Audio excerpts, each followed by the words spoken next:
news today. Thankfully, this was sent to me by Shaq, one of our members of Legion, and here we go. NFL rumors, Tom Brady checked out in 2018 after losing to the Steelers. By Dakota Randall. Okay, Dakota Randall of NESN. Let's see what you got. Tom Brady obviously was thrilled when the Patriots beat the Rams in Super Bowl 53, but just over a month prior, he apparently was fed up with the 2018 season. Oh, really? Boston Sports Journal's Greg Bedard, oh my God, published a lengthy piece about Brady's departure from New England and the series of events. Let's go to that. Aha! NFL Notebook. Tom Brady exits same way as many great NFL quarterbacks. Okay. So, by Greg A. Bedard, I don't know how the hell he pronounces his name, but I've seen his name around before though. As we've come to learn in recent weeks, Tom Brady isn't an exception. He's not special or different. He's just like every other great future Hall of Fame quarterback who wound up finishing his career in another uniform. We've now reached the stage of the fallout of his departure to Tampa where people are starting to air Brady's grievances. Really? Who? Of course, all this chatter behind the scenes is missing one thing: any blame on Brady's behalf. He says, I wonder why that is. Almost universally, the NFL executive was right. It almost always ends badly with a great quarterback, and the quarterback ends up blaming everyone else. You never hear them say, yeah, the coaches put me in a great position and I just failed to come through. Unless I'm missing something, I've never heard Brady blame anybody for anything. The hell is he talking about? Bedard wrote, this stuff that you're hearing, he felt he was being phased out. Josh McDaniels was no longer his buffer. Brady lacked the same input. Brady was so dead set on being the one to orchestrate the final years of his career that he was paranoid about Belichick beating him to the punch. And how do you know that exactly? What you won't hear from Team Brady is that Brady largely checked out in 2018 after the loss to Pittsburgh. He hated how the offense pivoted to a more run-based attack. Brady probably hated the Rams' Super Bowl game plan as well and how it only produced 13 points. So I have a lot to say about this, naturally. Now, before I give you my opinion, I just want to mention something about the original writer of this article. This is the mission statement from his own company, his own website. Hello there, I'm Greg Bedard, and welcome to our humble corner of the internet over here at bostonsportsjournal.com. I hope you like what you see as you poke around. Okay. Look, I'm not going to sit here and pretend that we're going to change or even alter the Boston sports journalism landscape in one day. Are you trying to make it worse? Is that what you're trying to do? Other things we can promise. Here we go. No clickbait articles or contrived opinions. You see that, guys? No clickbait articles or contrived opinions. We're not going to be outlandish just to gain attention. We will mean what we say and say what we mean. And if we don't, call us out on it. Our focus comes back to one thing. It is the coverage you want and deserve.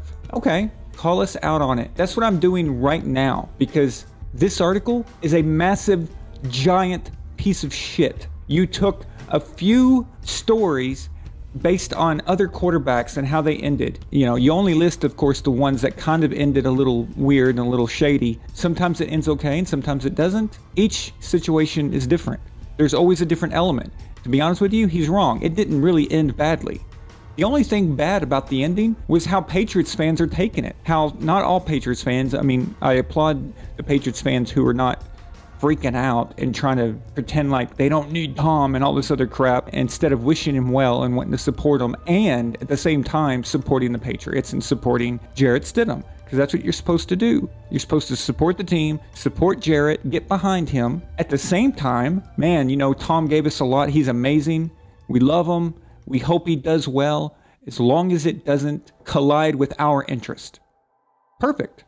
Well, Tom couldn't have gone farther away into the NFC and into Tampa Bay. The only possible way the Patriots can meet him is in the Super Bowl of this year, which that would be freaking amazing. Let me tell you something right now. That would be a good problem to have. The next scheduled time that the Patriots will run into Tom is next season in the regular season.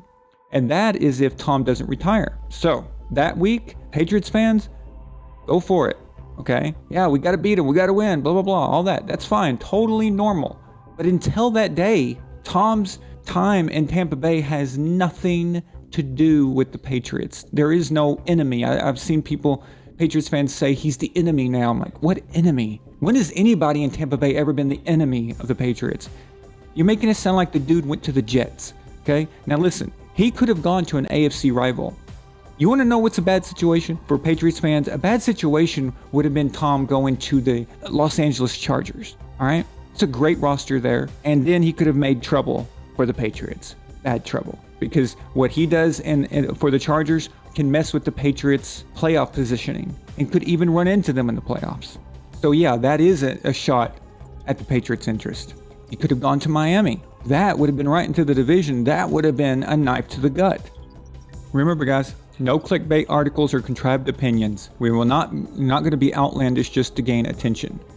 Call us out on it. You have absolutely no proof that Tom checked out after the Steelers game. Why that one? Listen, man, you literally just making this up. Until you can prove that you got this from somebody who knows what they're talking about and they're willing to use their name and back it up, then this is all fiction. I guess I can do it too.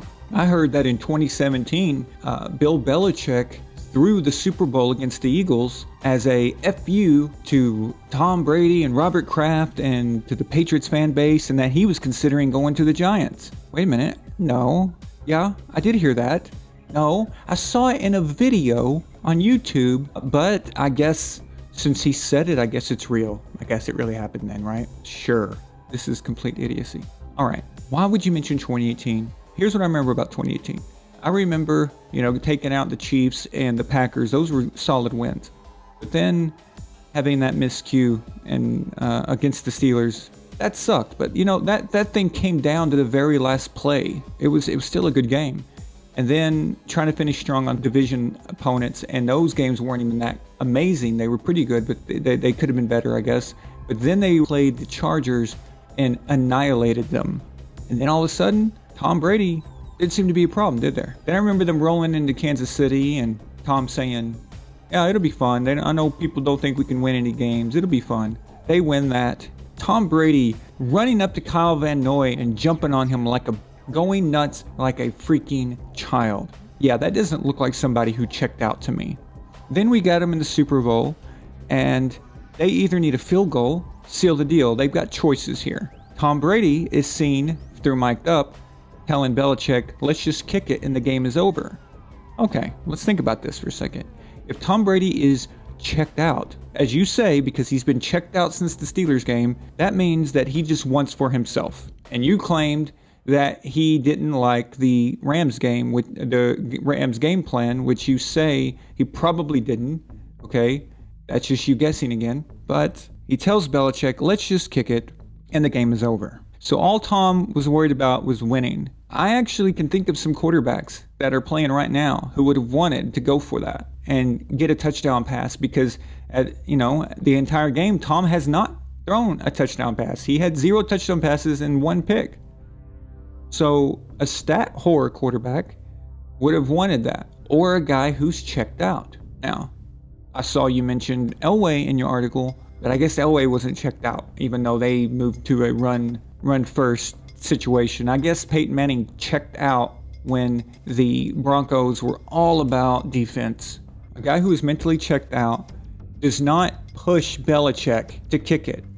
The way Tom spoke to Belichick, come on, let's just kick it, the game's over. He said it in a way.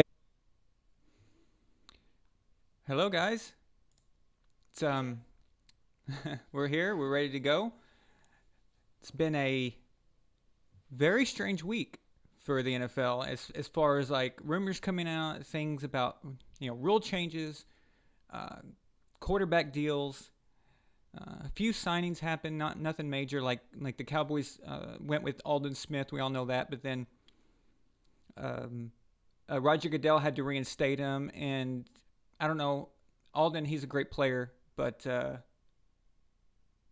who knows if he's gonna go off the deep end again this time. But welcome everyone. Let's see. Nightwalker, hey, thanks for posting that. Yes, if you guys look at the top of the chat on Nightwalker, what Nightwalker posted, that is our live channel. What we're trying to do is we're trying to switch the live show to that channel, but we need 1,000 subscribers. Now, I talked to YouTube. They said that they would possibly go ahead and monetize this earlier if I can get a few hundred over there, because they've seen how well we do here on the live show. So if we can I just need y'all's help to get a few hundred there for right now. Let's try that and see what YouTube does. But for now, it's very important that you sub there. There's nothing there on the channel, so there's like one video to watch, and I will start trying to put some stuff up there soon. But for right now, there's really nothing there. It's just a sub, but it won't do much other than help us out, help the number out. So if you could do that, the link is there in the chat. Israel, welcome. Nice to see you here. Israel is a moderator on Facebook and here, I believe, as well. Israel, actually, you probably don't know this. I actually made you a moderator here on YouTube, and I didn't even tell you. So now you know. Go, what's up, man? Tyler Spangler. He says, I'm not supporting a quarterback on different teams right now. After he retires, I'll support him. But he wants to win on a different team, and he wants us to lose. No, not really. I mean, like I said, I mean, I'm not arguing with you. You can of course do that. That's totally cool. But I don't see the connection, you know. So I mean, if you're what you're referring to is that Tom, of course, would want to see the Patriots do worse because he's not there, then you could say that even if Tom was retired, you know. So any player would if they're going to feel that way, they're going to feel that way no matter what. It doesn't matter if he's still in the league or if he's retired. He's still going to feel that way. I just don't think Tom feels that way. I don't think he wants to see his friends from the team go through a 2-14 season. I don't really believe that he would want that. I don't think I mean, everyone's got an ego, but I just don't think it's that big. But again, hey man, I'm not going to argue with you on that. The only thing I don't like, the Patriots fans, the type I don't like, is the ones that are trashing Brady. So, like, if you don't want to support him, you don't want to root for him over in Tampa Bay, that is completely fine. That, and me, I'm not even rooting for Tampa Bay. I'm just wanting to see Tom do good. Like, you'll never see me wear a Buccaneers jersey. I will never, ever be seen wearing a Buccaneers jersey. I will never be seen wearing another team's jersey. It's just not going to happen. Not unless I'm invited to some kind of event or charity, or it's just some kind of special case. But as far as a fan, no, I would never do that. And I just don't like how they're trashing him. So you can not go for him, but you don't have to trash him either, because that just craps on everything that we've accomplished as a team in the last 20 years. So yeah, and he's not really a threat unless he makes it to the Super Bowl and meets up the Patriots there. I mean, the way the schedule works. Right. It's not a direct threat. Exactly. We both have to make it to the Super Bowl in the same year, this year. And as much as I want to see us do well, I don't know if we can make it to the Super Bowl. Do I think we can make the playoffs? Yeah, I do. Because I think our coach is that good. But to say that we're going to win the Super Bowl and go all the Super Bowl, that's for this year. If you said 2021, I'm with you on that, because we're going to have a wide open salary cap, and he's going to be able to go after some free agents and different people who are coming up, and make better deals and have more room for that. So I see 2020 as a year that we need to just get by. The preparation. Survive. Exactly. Yeah, prepare, regroup, and all that. Right. So you got Jarrett Stidham getting a year experience as a starter. If we can just get that done, survive it. What I mean by survive is 8-8, 9-7. That would be, to me, surviving. You don't want to have a losing record. A losing record gets into your psyche. It gets into your mentality. Even when we didn't make the playoffs in 2002, we still didn't have a losing record. So it's not like we went from winning the Super Bowl to having a losing record, and that can really kill a team. It can kill the morale. It can destroy it. And so I'm just saying, if we can just stay even, I think that's a great bridge to, how many teams lose one of the greatest quarterbacks of all time and still survives? even if a win, winning. I mean, Elway left. Elway retired. The Broncos just turned to garbage right after that. Peyton retired, and the Broncos again. Funny, it's the Broncos again. They went to crap after that. I believe the same thing happened to the 49ers, and the same thing happened when Steve Young retired, and the same thing happened with the Cowboys when Aikman retired. The same thing happened with the Rams after they got rid of Kurt Warner. There you go. Yeah. So it's pretty much the deal. So if we can defy that and just go get it good 8-8, I think that's a great thing to do. It's a great place to be in. So. Yeah. And let's just start with having football. Yeah, exactly. With the current situation, I'll be happy to just see, football on the field. Exactly. I'll take that. Yeah. If we can even go to a game in live, I don't know. That's probably more like a dream right now. Hey, we have our first super chat. Yeah, we have a first super chat. Addie. Hi, Addie. I'm going to let you take this one, Melina, so I can take a drink of my soda. Oh, so Addie, how are you doing? Addie's our, we need to give Addie a hug first, probably. Oh, yeah. Addie, yeah. sorry. Oh, Can we? here Here you go, Addie. We're hugging you. Everyone give Addie a hug. Yeah. So he says, well, wait, I lost it for a second. You see Brady and Eli Manning banter on Twitter? No, I haven't. I just logged in Yeah. today. I had been up all the way until noon today. So I didn't go to bed today until noon.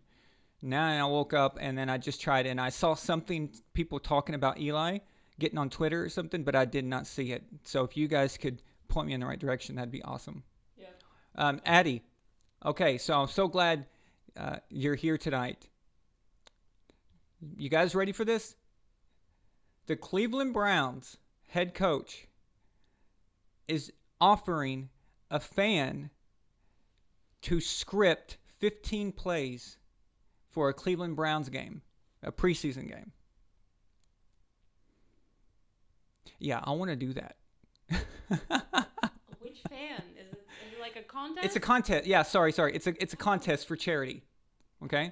So I think if you win the bid, you get to script or win the contest, one or the other. It's either a bid or a contest. But if it's if you win, you get to script 15 plays. So you call the shots on those 15 plays. That would be awesome. That would be awesome. We gotta look into that. We got to look into that.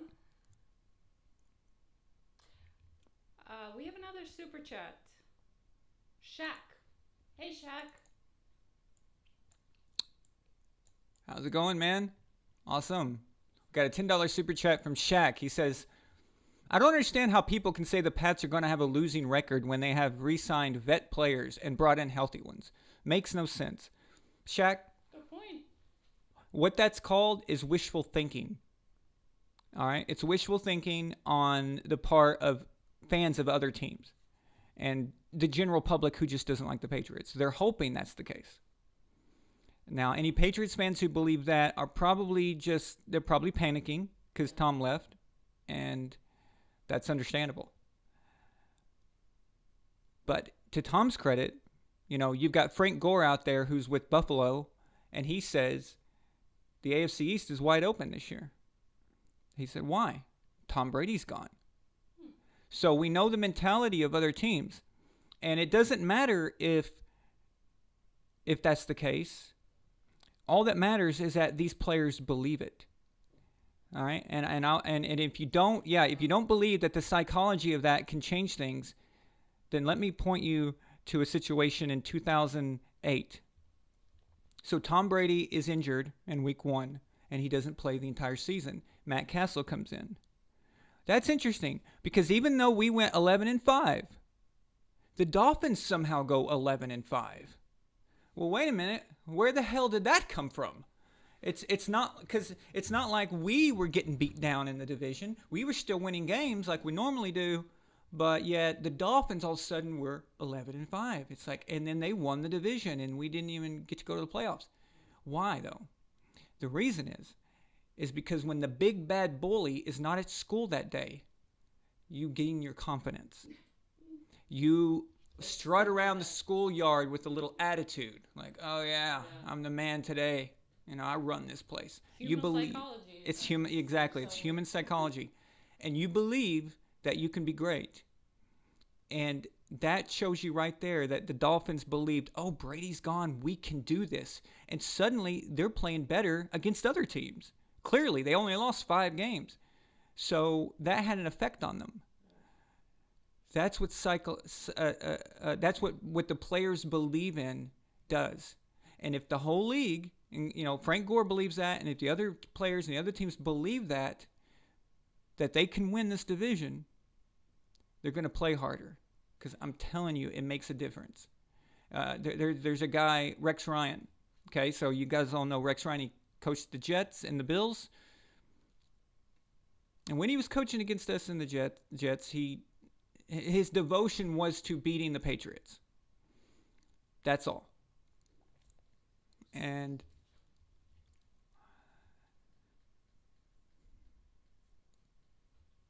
he wouldn't focus on other teams. So his whole concentration was on Belichick. But when he got to Buffalo, something happened in 2016. Brady's not there. Brady's suspended for 4 games. Just one moment. Is something wrong? I don't know. There's just a Legion call. I wonder did you initiate it? No. I did. By mistake.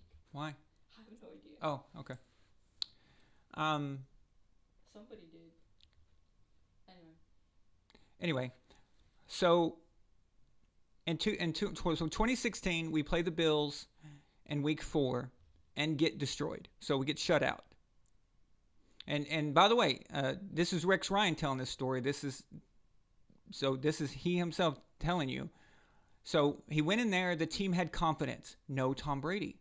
No Tom Brady equals we can win this. We can beat them. So all of a sudden, Buffalo's playing better. It's like, wait a minute. Who is this team? We've not seen Buffalo play like this. It was weird. Guess what? And we got shut out at home, of all places. Tom Brady returns. He goes into Buffalo, the same team, and just completely embarrasses them. That's the difference. Back. The bully's back. Once the bully's back, your mentality, your psychology is completely altered. Yeah. Rex Ryan says this. He admitted it as a head coach. He used that. He told his team, no Tom Brady, we can win this. And the players are thinking, yeah, we can. Yeah. And that's the difference. So don't tell me that psychology doesn't matter. It does. And these AFC East teams think they can win it. So we've got to play some great football.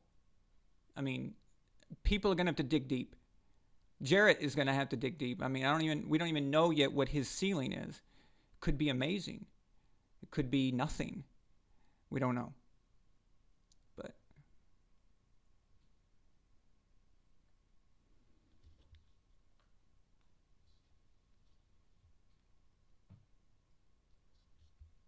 I wanted to say hi also to Patrick.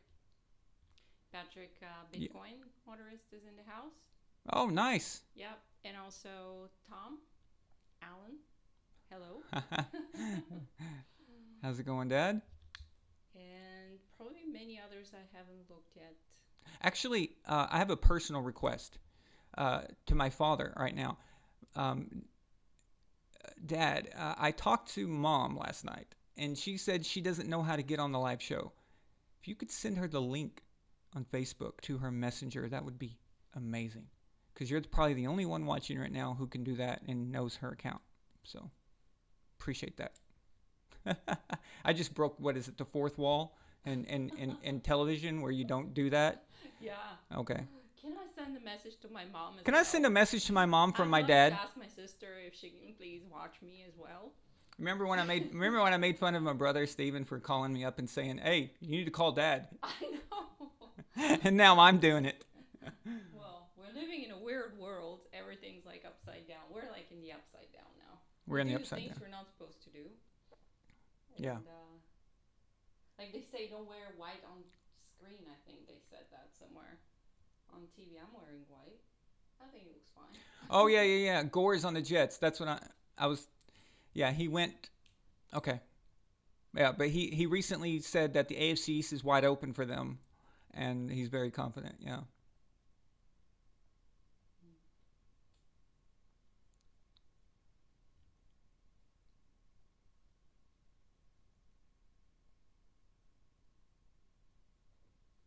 Is there a delay? No. I'm just reading the chat. Okay. So basically, guys, when I was talking about the teams after they lose a quarterback, I don't. It doesn't necessarily mean immediately, like exactly the same, but the team gradually goes into basically oblivion. You know, within a few years of the Rams losing Kurt Warner, I think Mark Bulger played okay, pretty good for like couple of years, maybe a year or two. But after that, the Rams went into obscurity as one of the worst teams in the NFL for a long time. Although that probably had a lot to do with Jeff Fisher. So maybe that's an exception. So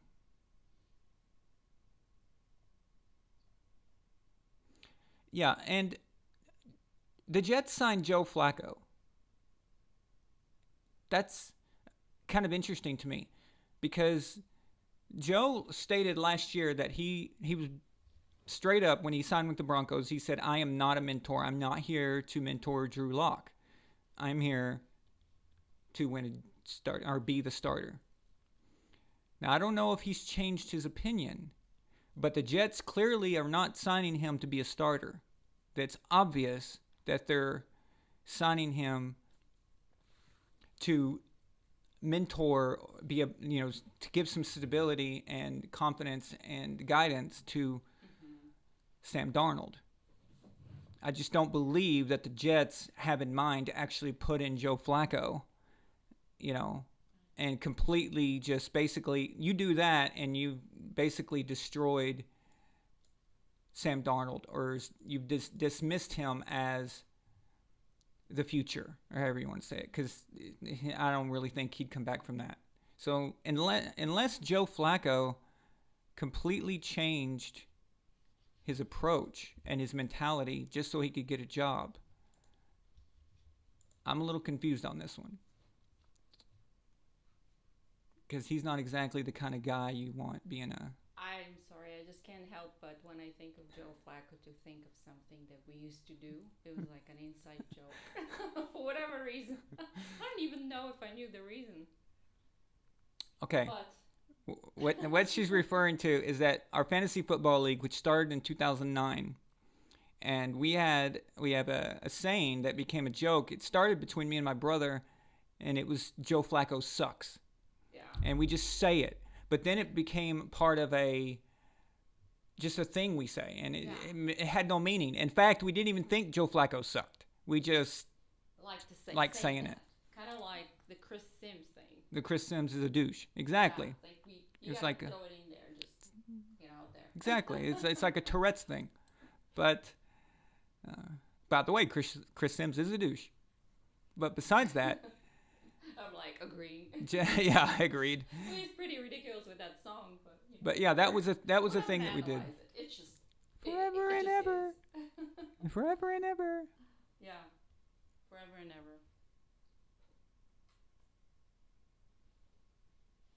Dave 98's got a great point here.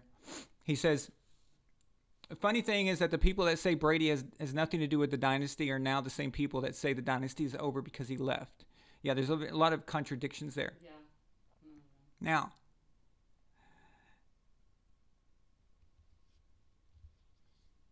let me catch up real fast.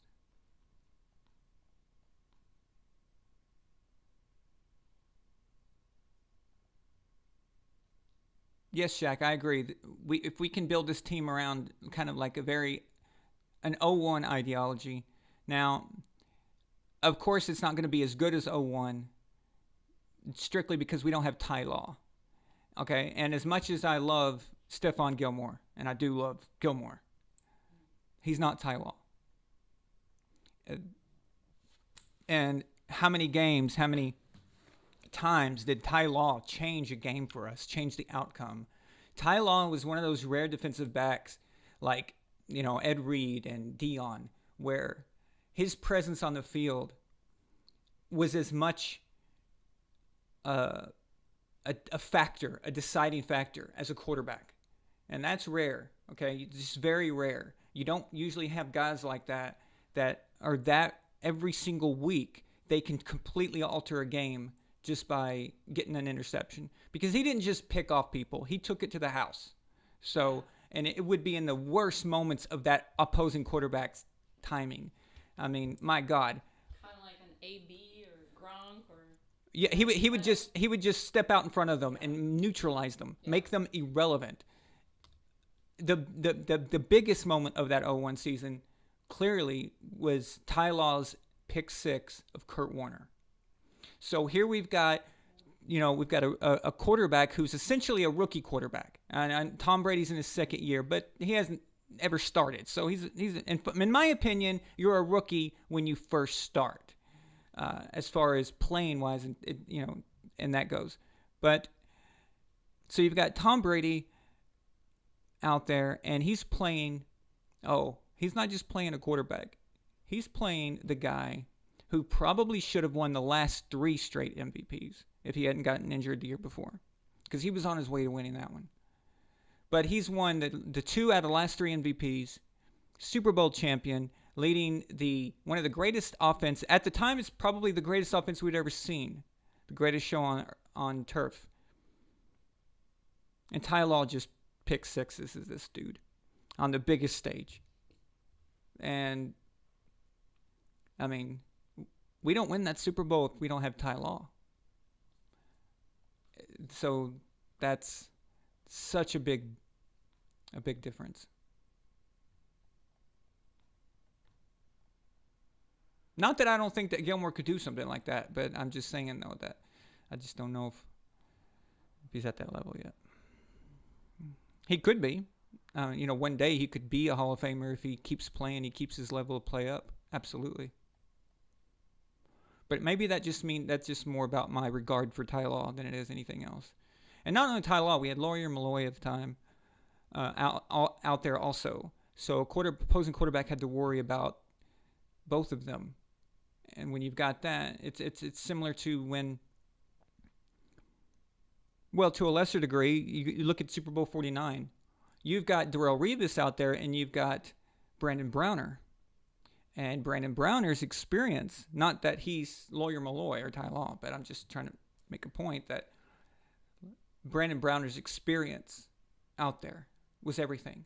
Because he looks at Malcolm Butler, tells Malcolm, hang on, you're over there, I got this guy. I'm going to jam him, you take him, and you look for it.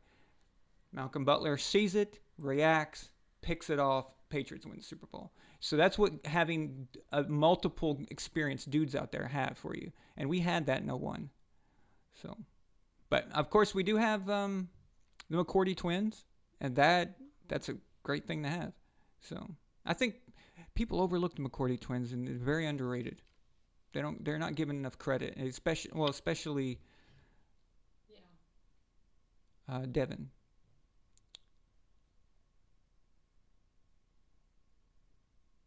Yeah, if Ty Law doesn't exist, I mean, Peyton Manning's career is completely different. Ty Law, just by himself, I mean, not by himself literally, but most of it, Ty Law took away a ring from Kurt Warner. And he stopped a dynasty that was coming.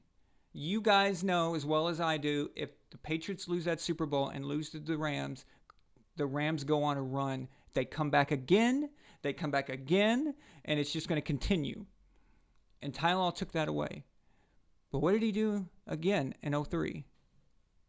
Took it away again. Peyton Manning, the chosen one. It's like LeBron James, right? The chosen one. Peyton Manning is the chosen one. Ty Law and Rodney Harrison decided that, yeah, that's not happening.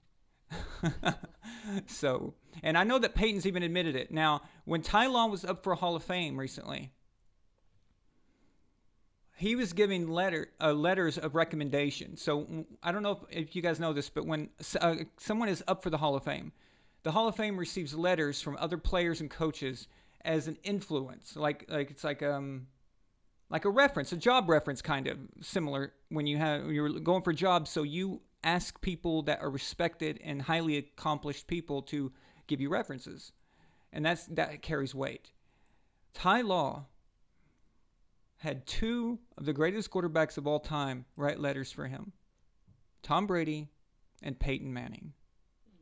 Now, when Peyton Manning wrote that letter, and when he said, Ty Law probably kept me from winning, who knows how much, but he was complimenting him very much, and that's a huge deal. And of course, Tom Brady wrote, I wouldn't have as many rings as if it wasn't for Ty Law. So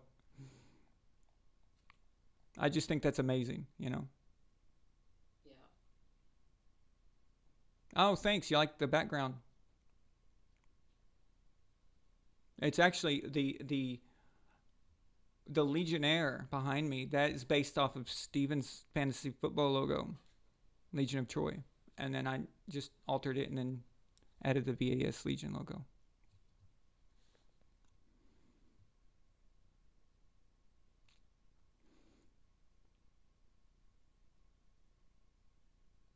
Yeah, Shaq, I'm really excited to see what Winovich is going to do. I really like him. I think he can be a great player. Yeah. And plus, I love his hair. The hair's great. It looks like a Viking god out there or something. It's ridiculous. So.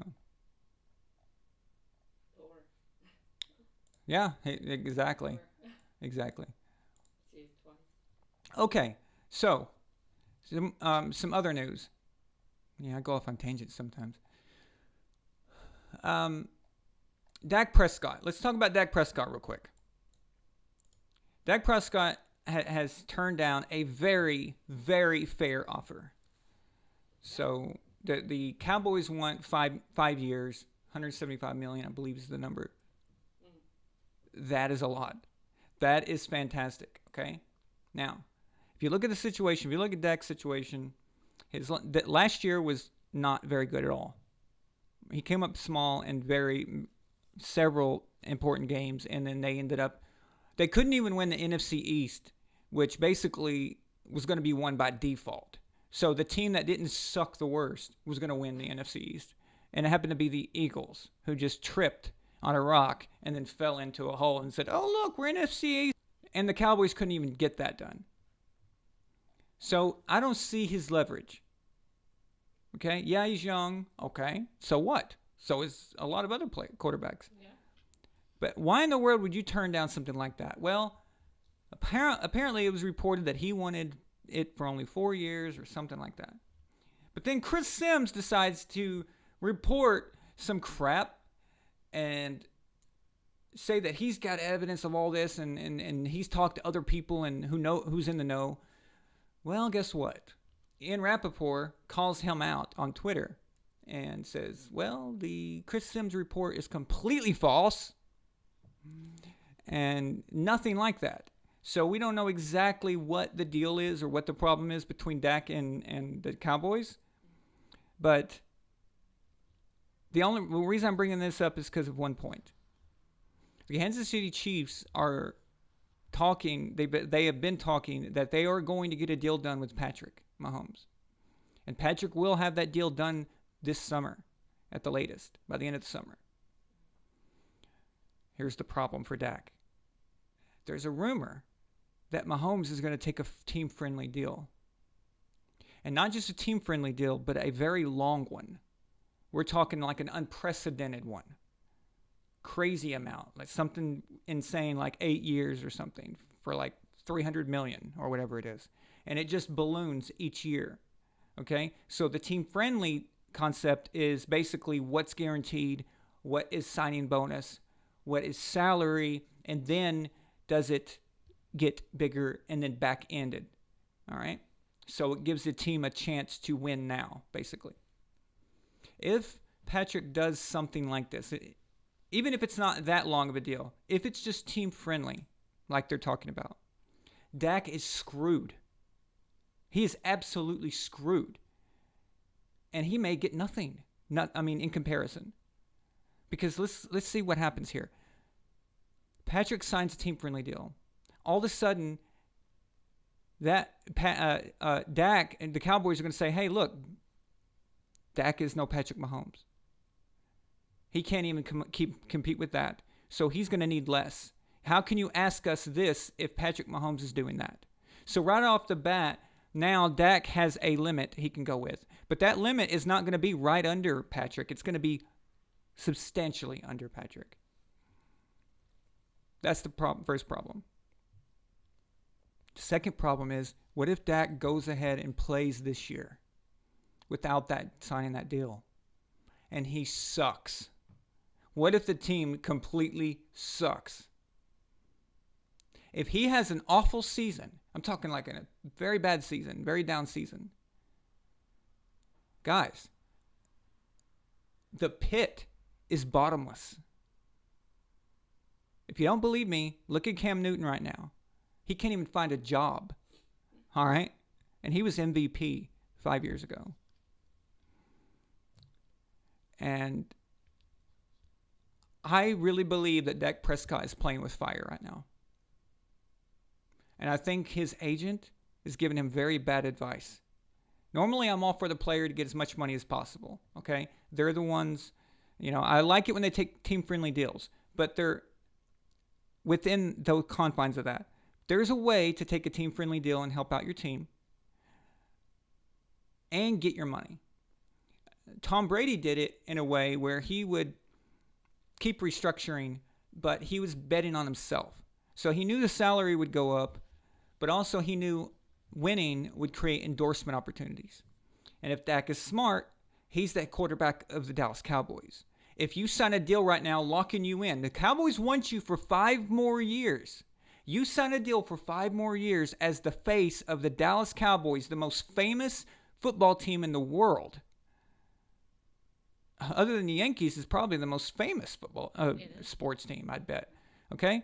I mean, there's probably people in Nicaragua that know what the Dallas Cowboys are. You're the face of that. The endorsements are going to come from everywhere. But you don't sign that deal, and then the Cowboys say, oh, well, we don't need you because what the hell's wrong with me? The redhead from the Bengals, they just signed him. Andy Dalton. Andy Dalton. We got Andy Dalton, and he's serviceable just as much as you've been. Guess what happens to Dak? Not only is he not the face of the Dallas Cowboys, but he's looking for a job. And going to a quarterback needy team. And as you guys know, usually a quarterback needy team is a sucky team. So those endorsements go bye-bye. See you later. So I don't know who his agent is, but you're a moron. You're a freaking idiot, and you're screwing over your client. So, if he has one more bad year, the confidence in him is over. I think he should be appreciative that he is getting offered what he's getting offered based off what he did last year. And think about this. They're still offering him that with Andy Dalton in the room. That's what I'm saying. I mean, what is Dak doing? Is he insane? And I've always been, I've always supported Dak. I've always been very, positive about him. But this is dumb. This is a bad move. He's way too risky. So I don't know if you guys heard, but the NFL is going to discuss possibly adding a situation to the end of, actually not just the end of the game, but any moment instead of onside kicking, you can go for one play from your own 20, I believe, 4th and 15. So let's say that you just scored a touchdown, but you're still down by a touchdown. And there's only 30 seconds left in the game. Well, if you don't get that onside kick, the game's over. But now, this rule would allow you to get the ball on the 20, your own 20, and get a 4th and 15. It's 4th and 15 situation. So if you don't get the 15 yards, the other team gets the ball. If you do get a first down, then you get to continue the drive.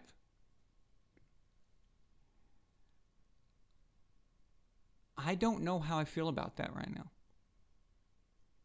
I haven't thought about the pros and cons of it and how that would change the game and if it would make the game more competitive, less competitive, more fun, more exciting, not as exciting.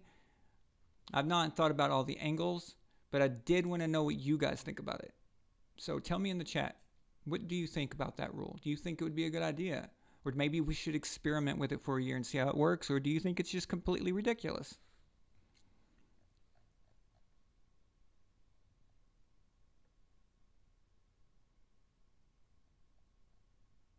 I've seen a mixture of opinions, a mixture of replies. And again, I need to think about it. I need to really look at the situation, see how it would alter things, how it would alter situations. I think the one drawback here is it's no longer an equalizer. So an onside kick opportunity is an equalizer because both teams have a good kicker. Everyone's got a kicker who can onside kick, all right? And the onside kick percentage is pretty much the same for everyone. But a 4th and 15 situation, what if you're a team that isn't as good has good secondary's not as good, and you're playing Patrick Mahomes, who can close his eyes and throw it 60 yards, and he knows someone out there is going to catch it because he's got so many weapons, right? Then someone would say, oh, well, that's not fair. I don't know. I'm not saying that's the case. I'm just proposing that maybe that could be a concern. Yeah, that's an aspect of it. But again, you could also say, well, that's football, so. Well, why do they do that? We don't know. See, because things like this happen sometimes. So when we had the blown pass interference call against the Rams and Saints, all of a sudden everyone was up in arms wanting to change the rules, and then we found out that was just a freaking mess. And now they completely got rid of the whole challenging pass interference. Yeah. And a part of me thinks that this is kind of a participation trophy mentality. To be honest, usually when you were ahead by several scores with the end of the game, part of the strategy of football is to bleed the clock, get a lead, and sit on that lead. And then if you give up points, well, the likelihood of them getting onside kick is very minimal, so you pretty much can stay in control of the game. And this would change that. So, I don't know. What if you're a team that is just amazing on 3rd and long, 4th and long? You don't have to necessarily, if this rule is implemented, you don't have to do that in the 4th quarter. You can do it anytime you want. What is going to stop the Chiefs, from doing that every time against the Bengals or against the Browns? Sorry, Addie. Actually, no, not even the Browns. You wouldn't do that against the Browns. But just a really atrocious team on defense that can't stop you. Knowing that you can do that every time, you might take the risk. Especially if you're playing a garbage team that can't even score anyway, and you know that you're going to hold them to a field goal. What's going to stop a team from doing that? Well, they thought about that. There's a limit of 2. So do you do it in the 1st quarter? Do you try to sneak, just get it in there to get a lead? How's this going to alter things? I mean, that's what I want to know. There's so many questions I have for it.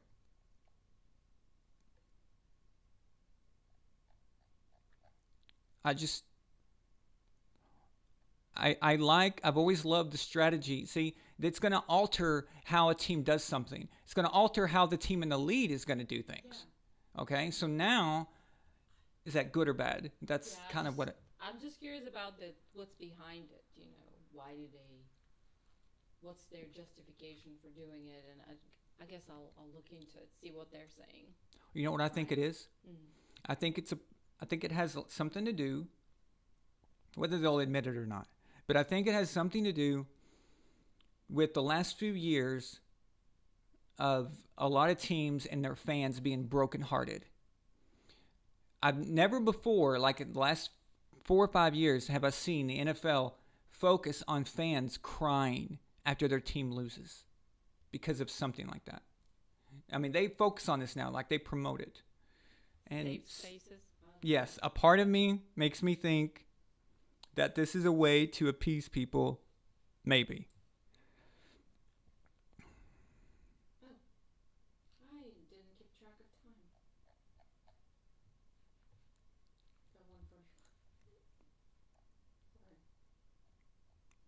So what is the balance, basically, the opinion? Yes, no, like it, they don't like it?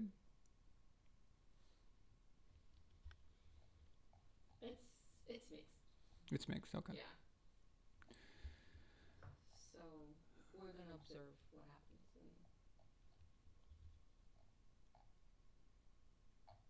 happens. Okay, don't forget, guys, tomorrow is the Peyton Manning and Tiger Woods,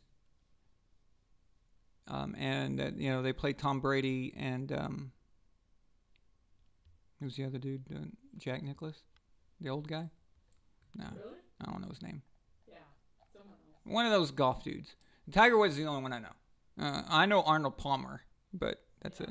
Yeah, one of those older dudes or pasty-looking white dudes. Well, that'll be the first time I'll be watching golf. First time, yeah. For longer than 5 minutes. I've never even watched. I can't say. Curious, like what? Milena, I'm going to tell you the truth. I've never even watched a full golf highlight. Like when SportsCenter used to play a golf highlight and it lasted like 2 or 3 minutes, I wouldn't even watch that. I'd space out. I'd start reading the bottom of the screen for the scores. I wouldn't even focus. Never watched golf. Tomorrow will be the first time. I'll watch a full golf match, a whole thing. Yeah. So. Watch it safely from. Phil Mickelson. Okay, thank you. Yes, I actually have heard of him. All right, so. Yeah, I remember thinking, I was like, who is this? Who is that dude? It's just, he looks familiar. Yeah. So, man, I know nothing about golf. I remember putt-putt, but that was because. I remember it hurts. Oh, you're going there, huh? Never mind. What she's referring to, guys, is that we went and hit some golf balls with my brother in Phoenix. And I hit her in the head with a golf club. Pop! Showing me how to, And this is on video, and you can hear it. Yeah. It just goes thump right on top of her head. We'll upload it on Patreon. Yeah, so I swing it, and it goes back, and it just crack right on her head. I was like, really? So anyway. But,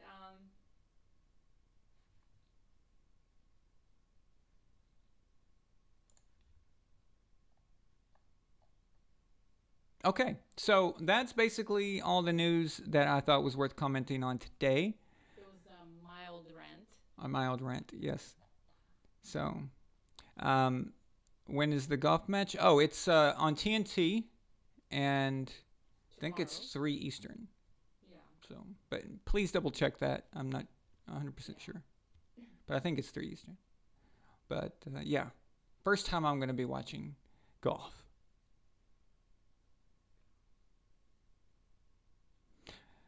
Dad asked me, was golf too fast paced for you? Yeah, I couldn't keep up with it. It was just too intense, I was like, wow, this is crazy. Ooh, Luke's got a good point here. He says, what if teams just throw it up to draw pass interference on those fourth down plays? That could be a problem. He's absolutely right. That could be a big problem.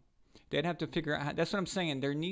We need to know more about what they're going to do to regulate it, how it's going to work, and all that, I guess. So, Bitcoin Motorist likes that I mentioned Arnold Palmer. Yes, and you know what, Bitcoin? You know why I only know that? It's because he was a question in a Trivia Pursuit game when I was like 13 years old. That's why I know that. So. Speaking of which, trivia. You guys ready? Time. All right. So Who's gonna participate today? Tonight we have so we're trying out different formats. 2 weeks ago we did the Who Wants to Be a Millionaire thing. A week ago we did Jeopardy. Tonight we're doing a form of Win Ben Stein's Money, and I don't know if you guys remember that game or not, but it's kind of like that. And Jared will be hosting. So I'm going to open up Skype.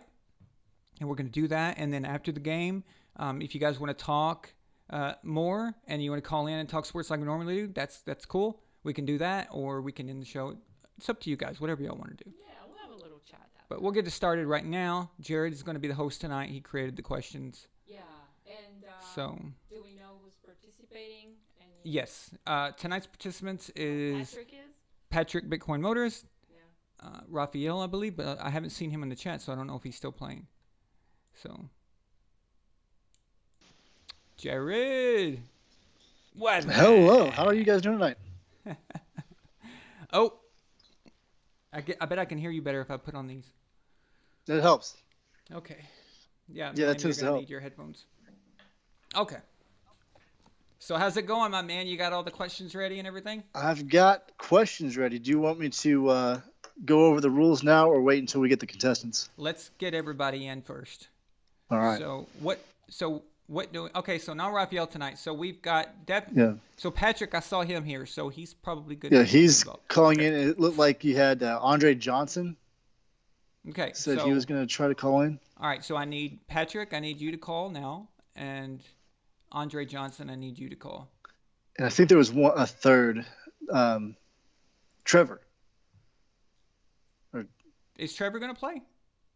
I believe his name's not. Yeah. I'm sorry. Travis. Yeah. Travis. I'm sorry. You mean Travis Brunette. Travis. Yeah. Yeah. Yeah. I think he said he was going to call in, if I remember correctly from the chat. Okay. So. Yeah, Nightwalker, you're on, man.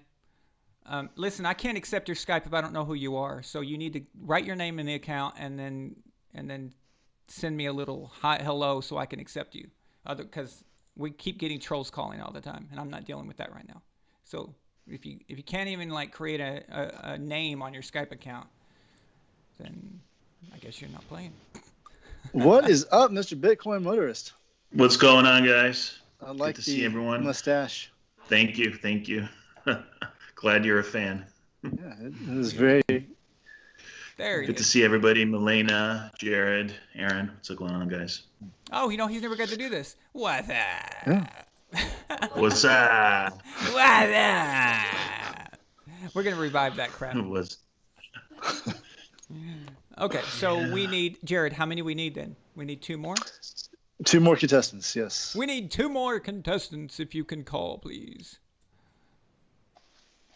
Again, I don't know who are you? I don't know who you are. Who am I? I guess we all need to know who we are. We all need to find That's ourselves. a very deep philosophical question. Yeah. That we all have to struggle with to determine throughout our life. All right. I mean, we all don't have the clear identity of Bitcoin Motorist as some do. Well, I go by the name of Bitcoin Motorist, as Drake says. But yeah, I can go by Patrick, either one. Also, my gamer tag is Duke of Death, so that's also one thing. Okay, let's see what I have here. Although I'm not really much of a gamer. Come here.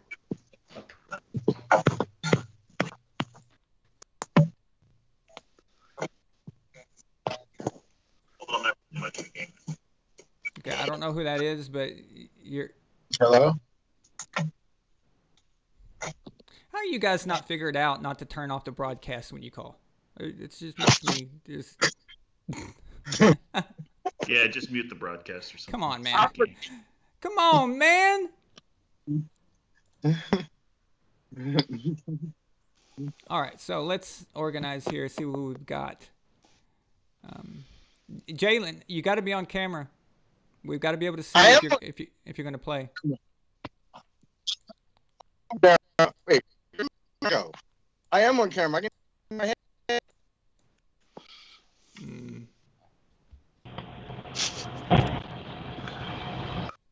I'm not too good with NFL trivia. If this was an NBA trivia show, I would be really good. Yeah. Well, some of the questions will be pretty easy. Some of them are going to be pretty difficult. Right. There's some moderate questions. Someone's on there with me.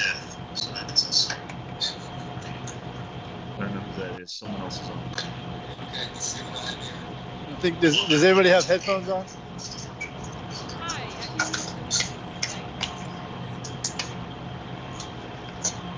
Whoever this C person is. Point. Someone can mute them.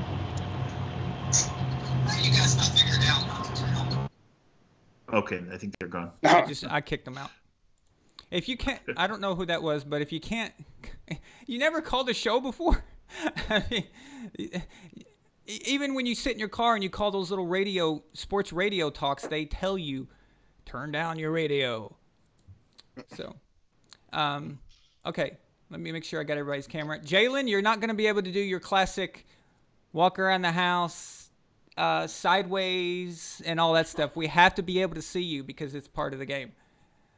So you're gonna have to station your camera somewhere.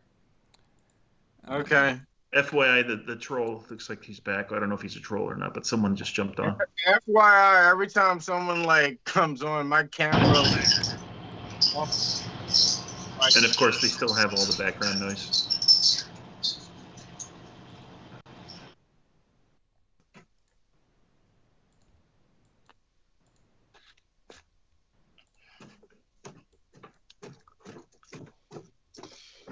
okay.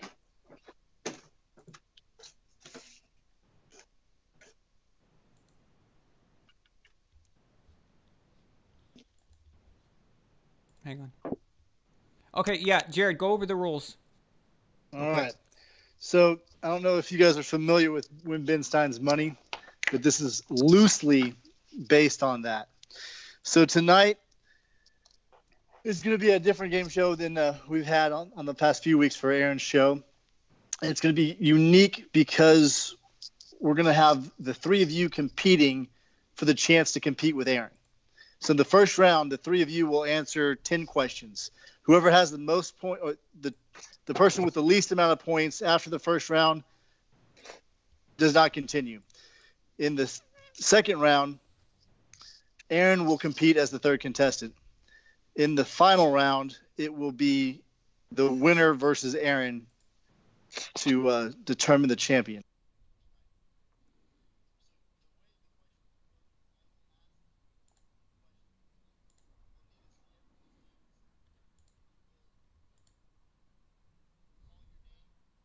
I can hear this.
sound.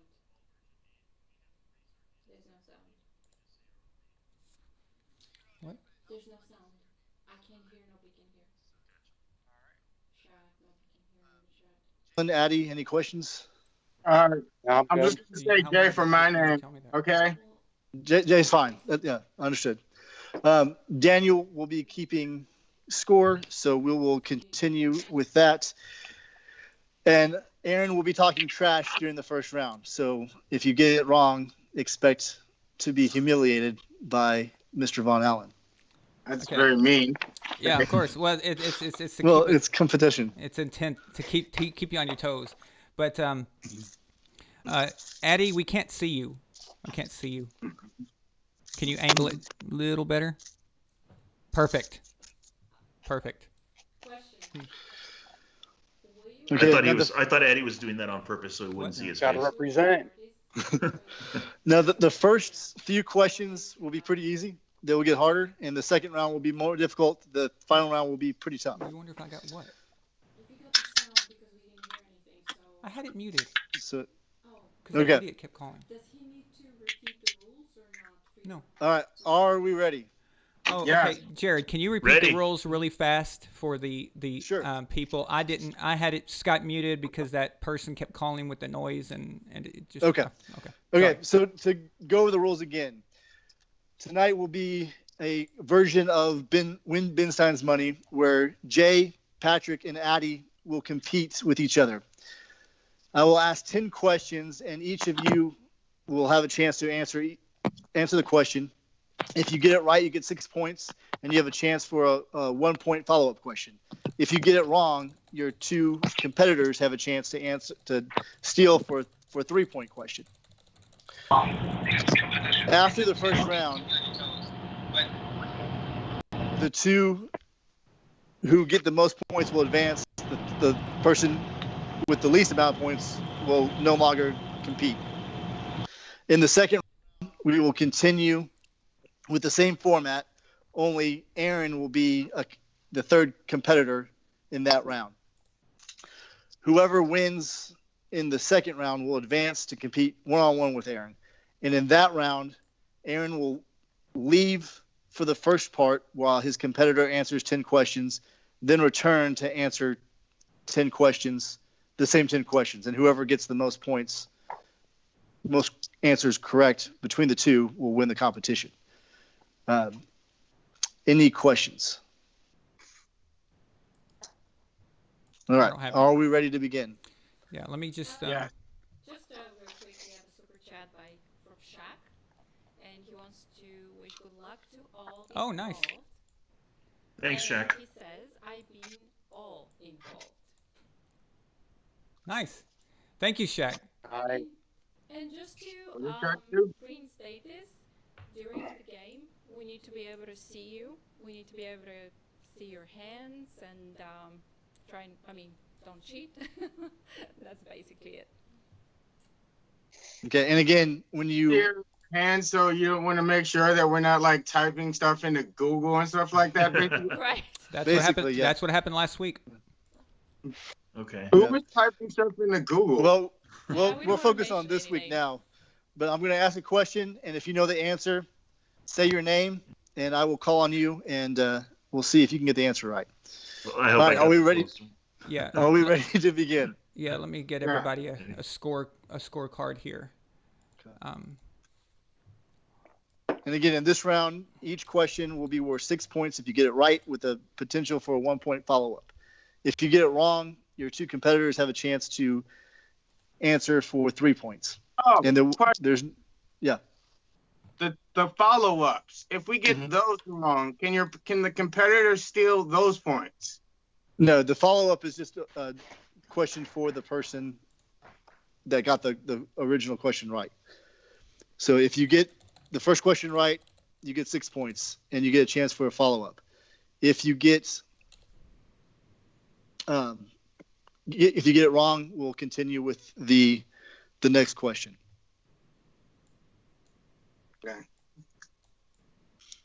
Okay. All right. Any other questions? I think I have. I think I'm ready.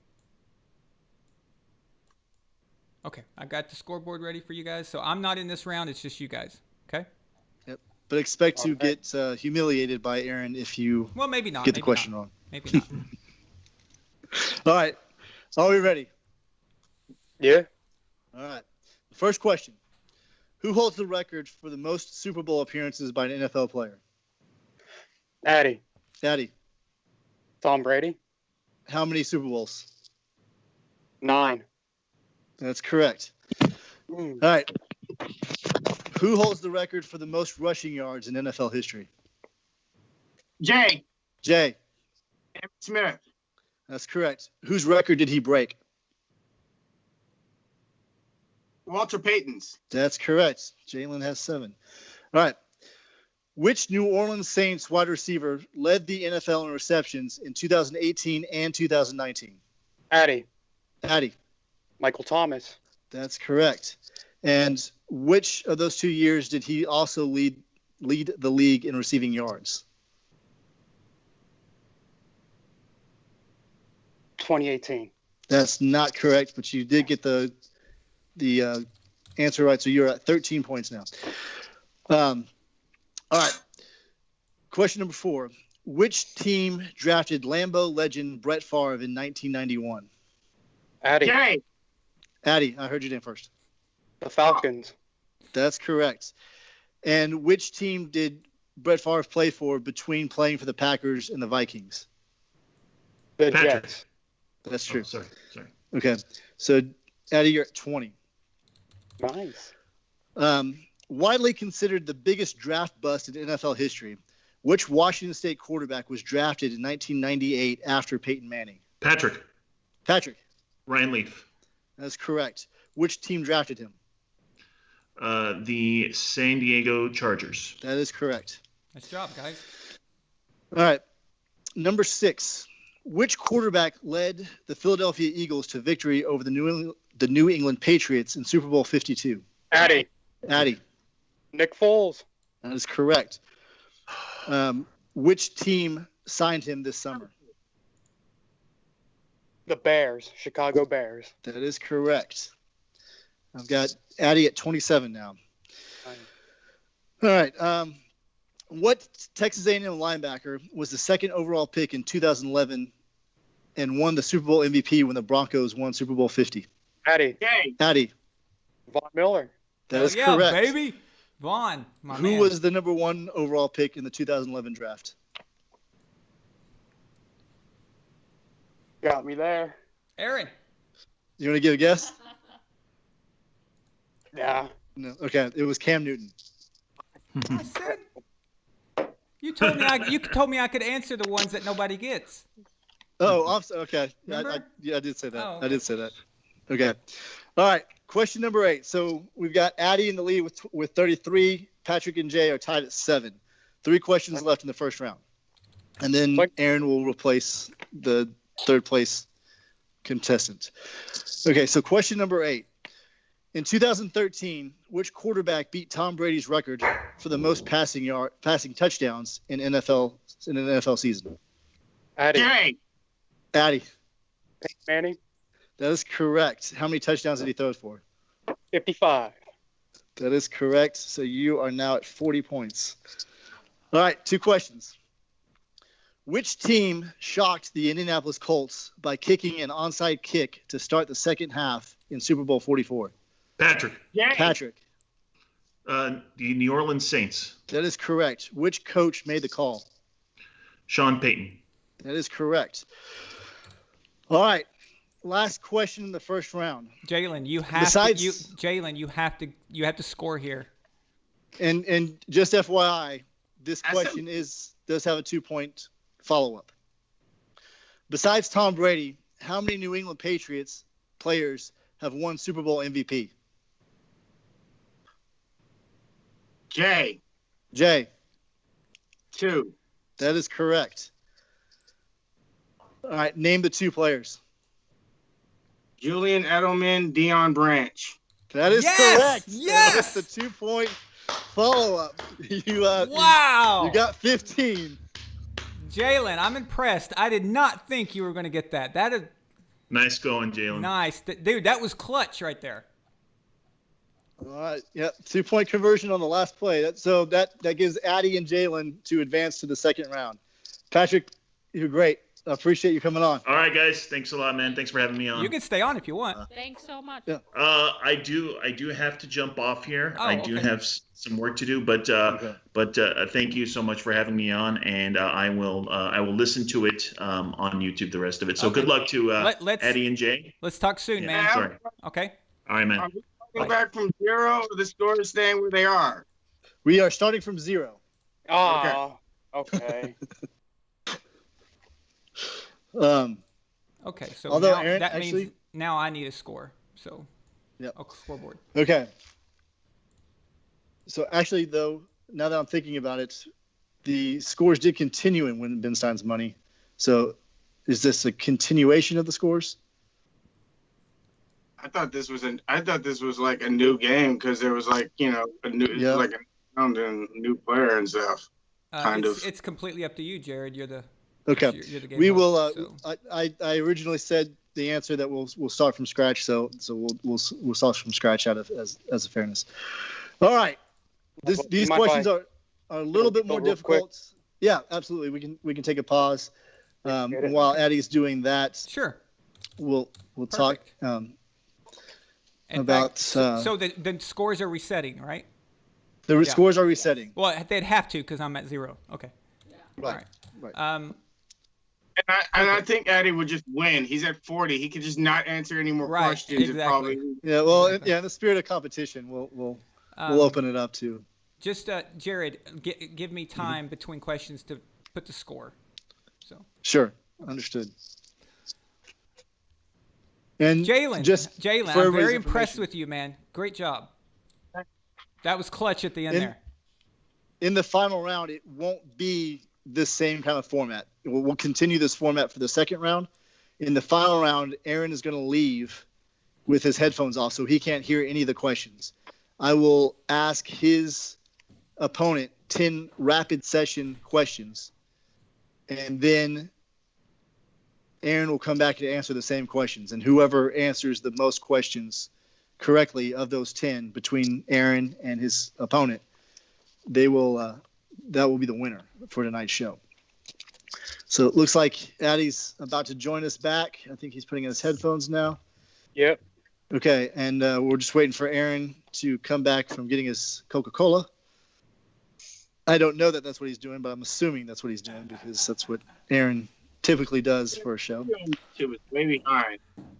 Okay, again, these questions are a little bit more difficult, and whoever obviously Aaron will compete in the third round. Whoever has the most points between Addie and Jay at the end of this round will compete in the third round against Aaron.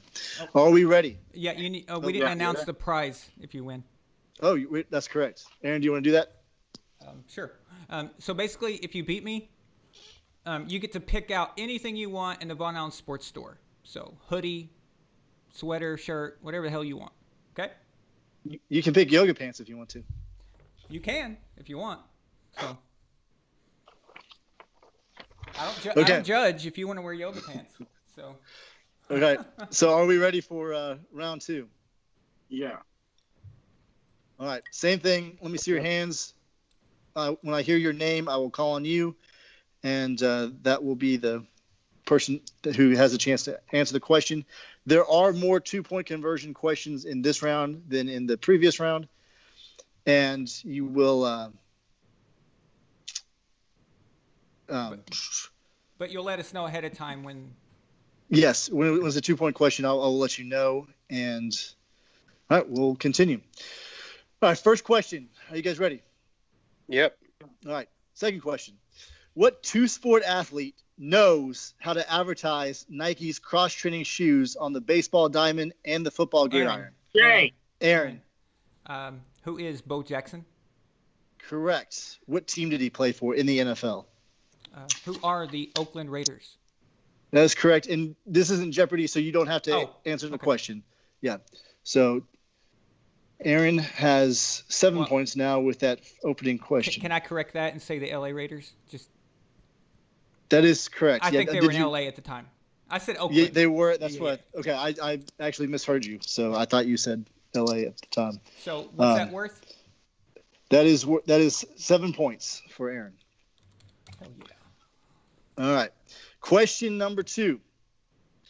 Which quarterback drafted in 2000 was the only quarterback besides Tom Brady to lead his team to AFC East titles between 2001 and 2019?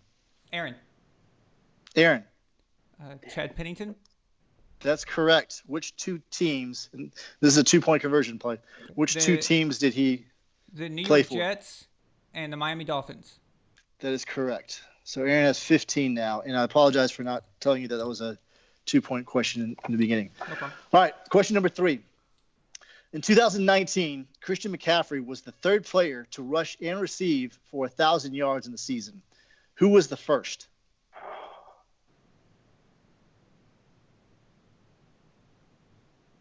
Jay. Aaron. Jay. LaDainian Tomlinson. That is not correct. Aaron. Marshall Faulk. That is not correct. Addie, do you want to try for 3? I'm trying to remember. At this point, you can just guess any name. Yeah, I got nothing. Okay.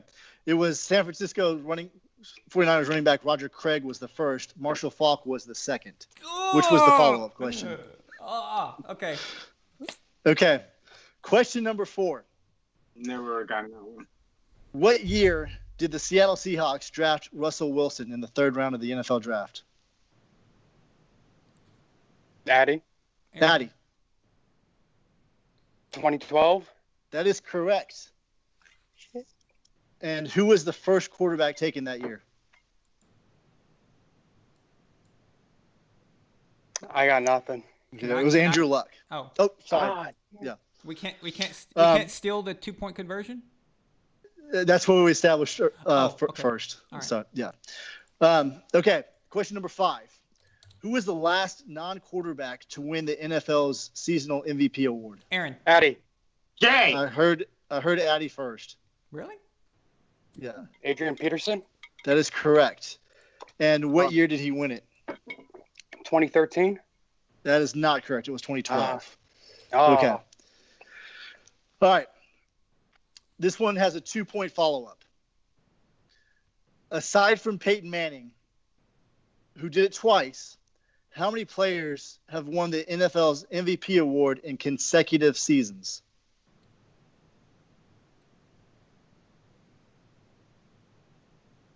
Aaron.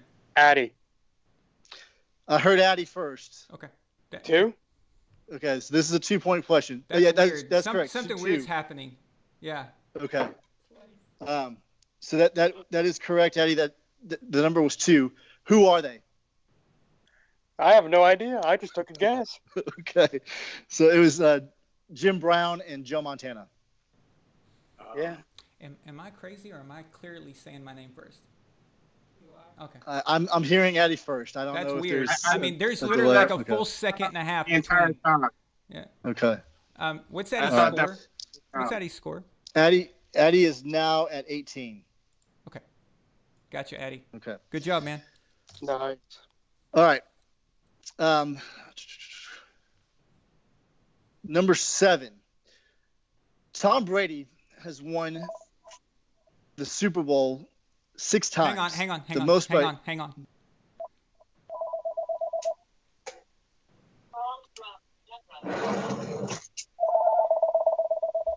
What is that? Yeah, phone's ringing. Jalen's got to stop it because he can't concentrate on the question if that's ringing. So.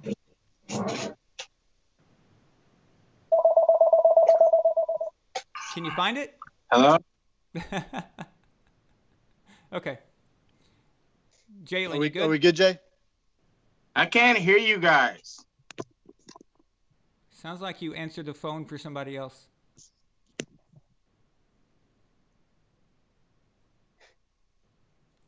Hello? Yeah, Can you hear us? we can hear you. Hello? Yeah, We now I can can. see and hear you. Can you hear us? Yeah. All right. Okay. You good, Jay? Yeah, good. Okay. All right. I believe we're on question number 7. Tom Brady has the most Super Bowl wins by any player with 6. Which former 49er and Cowboy has won the second most? Aaron. Charles Haley. That is correct. How many has he won? 5. That is correct.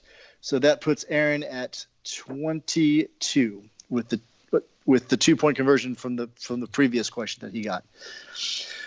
All right. Question number 8. This goes back a little ways.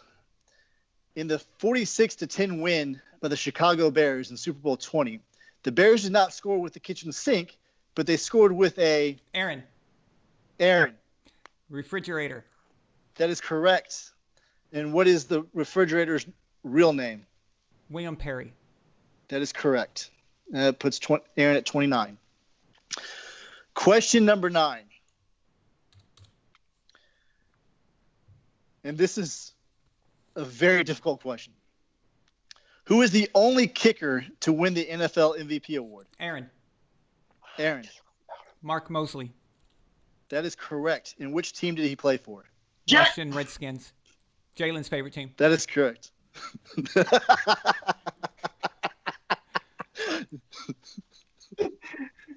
That is correct. And that's 7 points. So that puts Aaron at 36. Addie's at 18. We have one question left. Steve McNair almost drove the Tennessee Titans to a last-minute victory when he threw to which receiver who was stopped at the 1-yard line? I don't know his name. Aaron? Oh, sorry. I thought you... Yeah, Aaron, go ahead. Brown. No. Anybody want a chance for a 3-point follow-up? I can't remember. I know his name when I hear it, but I can't remember. Okay. Jay, you have a guess? Don't get shut out, man. Who's the goose egg? Torrey Hall. No. It was Kevin Dyson, and the follow-up question was which Rams defender made the tackle to – if anybody wants to answer this, I'll just throw this out there for everybody. Right. Okay. Which Rams defender made the tackle to preserve the Super Bowl victory? I have no clue. It was Mike Jones. All right. Well, Jalen, thank you for competing. It looks like we've got a final round of Aaron versus Addie. And again, in this round, Addie's going to go first. I'm going to ask 10 rapid-fire questions. And it's not a point system other than if you get the question right, you get credit for it. So whoever gets the most questions out of 10 questions is the winner. So Aaron will take off his headphones and will walk away so that he can't hear the questions that I'm asking Addie. Then Melina will get Aaron and bring him back so he can answer the same 10 questions after Addie. Aaron, Addie, do you have any questions? Nah. Let's see. I won't be able to do the scoreboard. I will be gone. So Yeah, you're gonna have to I keep will. up with them. I will be keeping track Okay. here, but we won't have the scoreboard. I will tell Aaron how many questions Addie got right, so he knows how. Some of these questions are very difficult. Some of these questions are very easy, and there's some moderate questions. I don't Addie, do are good you on ready? pressure, so Yeah. let's do this. Addie, are you ready to be tested on your trivia? Of course. Okay. Question number 1. And as soon as you answer, I'm just gonna ask the next question. It's gonna be rapid fire. All right. Okay. What dance move was Atlanta Falcons running back Jamal Anderson famous for? The shuffle. No. Oh. Which Pro Bowl Packers quarterback did Brett Favre replace as the starter in 1992? I don't know. Okay. Who did the Houston Texans select as their first franchise draft pick in 2002? Oh no. Okay. Who is the only quarterback to take his team to 4 consecutive Super Bowls? Terry Bradshaw. No. Oh, Which- consecutive. Damn it. Yeah. Which Steelers linebacker returned an interception for 100 yards for the Pittsburgh Steelers against the Arizona Cardinals in Super Bowl 43? Oh, damn it. Oh, no. I'm choking. Okay. Do you have an answer? Nah. Okay. The Chicago Bears opened Super Bowl 41 with a storm in Miami when which former Miami Hurricane returned the opening kickoff for a touchdown? Devin Hester. That is correct. Yes, 1 point. Which former Texas A&M running back proved a return specialist for the Kansas City Chiefs by earning the nickname the Human Joystick? Fucking Nicole Hardman. All right. Known as a shutdown corner, which primetime player won Super Bowls with the 49ers and the Cowboys? Terrell Owens. No. Yeah. Which legendary quarterback came off the bench to help the Baltimore Colts defeat the Dallas Cowboys in Super Bowl V? No. Okay. Whose guaranteed victory in Super Bowl III changed the landscape of pro football? Joe Namath. Say that again? Joe Namath. Yes, that is correct. Okay, so you got 2. Aaron needs to get 3 to win this game for tonight. Oh, God. He's going to get like 10. Melina, do you want to get Aaron? Yeah.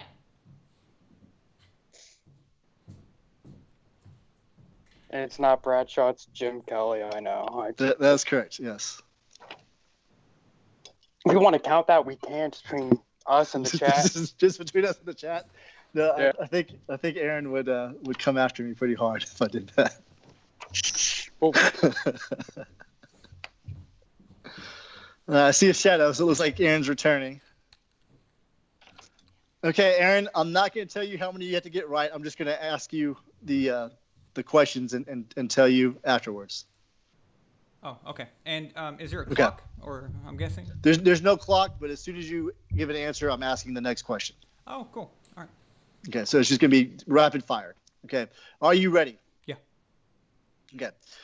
What dance move was Atlanta Falcons running back Jamal Anderson famous for?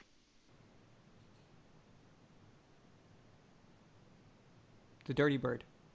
That is correct. Which Pro Bowl Packers quarterback did Brett Favre replace as the starter in 1992? Don Majewski. That's correct. Who did the Houston Texans select as their first franchise draft pick in 2002? David Carr. That is correct. Who is the only quarterback to take his team to 4 consecutive Super Bowls? Jim Kelly. That's correct. Which Steelers linebacker returned an interception for 100 yards for the Pittsburgh Steelers against the Arizona Cardinals in Super Bowl 43? James Harrison. That's correct. The Chicago Bears opened Super Bowl 41 with a storm in Miami when which former Miami Hurricane returned the opening kickoff for a touchdown? Devin Hester, baby. Correct. Which former Texas A&M running back proved a return specialist for the Kansas City Chiefs by earning the nickname the Human Joystick?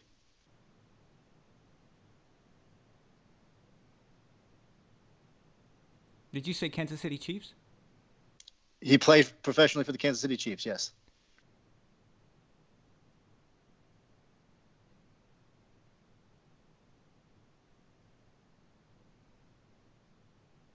I don't know. Okay. Known as a shutdown corner, which primetime player won Super Bowls with the 49ers and the Cowboys? Deion Sanders. Correct. Which legendary quarterback came off the bench to help the Baltimore Colts defeat the Dallas Cowboys in Super Bowl V? Earl Morrell. No. Not correct. Whose guaranteed victory in Super Bowl III changed the landscape of pro football? Joe Namath. Joe Namath. Correct. And that gives Aaron 8 and It was a close game. Addy had 2. So Aaron, you have won the title for tonight, and have proven to be the superior NFL trivia knowledge person. Who's the Chiefs running back? Dante Hall. Yeah. Oh, okay. And And Johnny Unitas did not start in Super Bowl 5. Earl Morrall started the Super Bowl and came off the bench. So I flipped it. Yeah. I said Earl Morrall, and it's flipped. So Earl started that game. Yeah. Did you know that he didn't even make the Pro Bowl that year? When he made the MVP, That's amazing. he was MVP. He was MVP, but he didn't win the Pro Bowl. Or he was All Pro, but didn't go to the Pro Bowl. Isn't that the dumbest thing you've ever heard? It's stupid. So. I mean, you could have given me the extra point with Jim Kelly, and it still would have made a difference. So. Addy remembered Jim Kelly after the fact. I didn't tell him any of the answers, but he remembered later. Addy, but it doesn't matter. I'm going to order you a Von Allen Sports shirt, okay? I appreciate it, dude. So, yeah, you tell me which one Addy, you like. You did remarkably well. I know that most of these questions were before your time. So the fact that you were able to get to this round, it speaks remarkably about your football trivia knowledge. Absolutely. Some of it was just luck. So. Addy, someone said that you should have probably messed with me. To throw me off. The problem is that when the question started after the first 4 or 5, I was thinking, Addy. I wonder how many Addies got. Like, you think about it, like you're like, oh crap, I can't mess it up. So I was like, ugh. Yeah, because Addy did so well earlier. He was like, ooh. Yeah, but like the Browns, I choked. No, it's rapid fires. It's not easy. It's not easy. No, rapid fire is not easy. Your head is in a different. Pressure. Yeah, it's just like now. I wouldn't have thought of Dante Hall because I guess I never thought of him as a running back. But you were saying that he was a running back in college. But then I only know him as a returner. But right. Yeah. Okay. So I took I played some mind games with my questions. I will admit that. That's why I asked a very easy question, number 8, but with Deion Sanders, I just wanted to see if I could throw people off. So it was a little interesting with the way we did these questions. So Aaron, congratulations. Addy, congratulations. Jalen, thank you. Or sorry, Jay, thank you for competing. I got Jay back on. Jay's still here. Okay. I just muted him. He'll have to unmute himself though. But someone said Addy. Oh, Daniel went after Addy. He says Addy butt fumbled. Yeah. No. I did the Tim Couch choke. So Addy, I do have to ask you, which number 2 is that? No, it's the GOAT, Manziel. Okay. Addy. Because I know that both Tim Couch and Johnny wore that jersey. I got this for free, so. Okay. So you were ready to compete for tonight. Yeah. I think your refrigerator Perry question is my favorite. The way you, because you said they didn't score with the kitchen sink, but what appliance did they score with? Yeah. It's like, what? It's got to be. I took some liberty with my questions. That was good. After a second, I knew what you were talking about when you said the kitchen sink. So, and if we continue to do this format in the future, it'll be a little less wonky. Being the first time, there's always a few. Actually, this is the fastest game we've ever had, like without Really good. interruptions or anything. Like very, very quick. So, and I think that this format might be good or very friendly for everyone, for anybody to call and participate. So, seems to be like the level of questions are a mix, I guess. So, I try to have a good mix of modern questions and going back to football history, keeping it within the Super Bowl era, and focus mostly on record Super Bowls and MVPs. Right, especially since the demographics of my channel is between like 16 and more like 44, 45, I think. I think that's what it said. That was the majority scale. So basically 1980 now, or Super Bowl era, actually. Super Bowl era is probably the best. So, I mean, I'm sure there's people who know the old stuff even if they're young, but you know, you'd have to. It's different when you live through it. Like, I remember the Bo Jackson commercials, you know? So I just remember hearing those and seeing them on TV. I do have a bias. I don't know if you picked up on this, and I was anyway. I went to college at Texas A&M, so I had to throw some love for my Aggies. Oh, I picked that up. Yeah, in the questions. Yeah. But also I'm a child of the '80s, so I had to give some love to Bo, and you know, love Joe Montana, so I had to give some love there, and I overcompensated for my Tom Brady love by giving some less than favorable stats for the Patriots, but gave some other things as well. So with that, I enjoyed it. I'm glad we got to do this. I'm going to take off because I've got some other things to do tonight. But thank you, Aaron, for letting me come on and host tonight. Thank you, Addie and Jay and Patrick for competing. And hopefully we can do something like this in the future. Yeah, thank you. That was fun. I enjoyed it. Yeah, it was pretty great. Dude, it was weird going to my kitchen. I went as far away across the apartment, and I was just sitting there.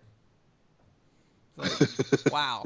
I can't remember the last time I've just sat in a room with nothing. No TV, no radio, no... I mean, it was just, like, weird. And I also want to commend everybody that competed tonight because it was... everybody's hands were very visible, and I didn't see any devices that people could have used to check things. Absolutely. So thank you guys for being fair in your competition. Thanks, man. Anytime. All right, I will talk to you guys later. Thank you. Sounds good. Jay, you have to unmute yourself. I can't do it for you.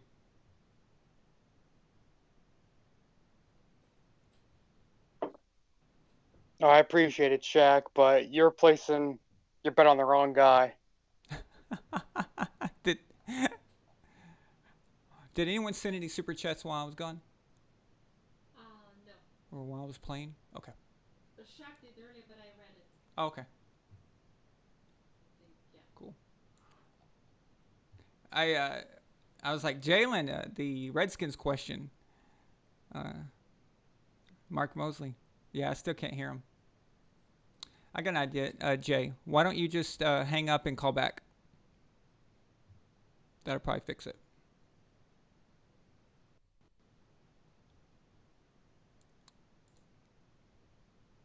So if anybody wants to call in, talk football with me, with us. Hello? Go ahead. Hey, I hear you. Can you hear me? Welcome back. That's why I wasn't able to answer any questions. In that first round, I said my name 5 or 6 times. No, Jay. I muted you when I left the room during Addie's question.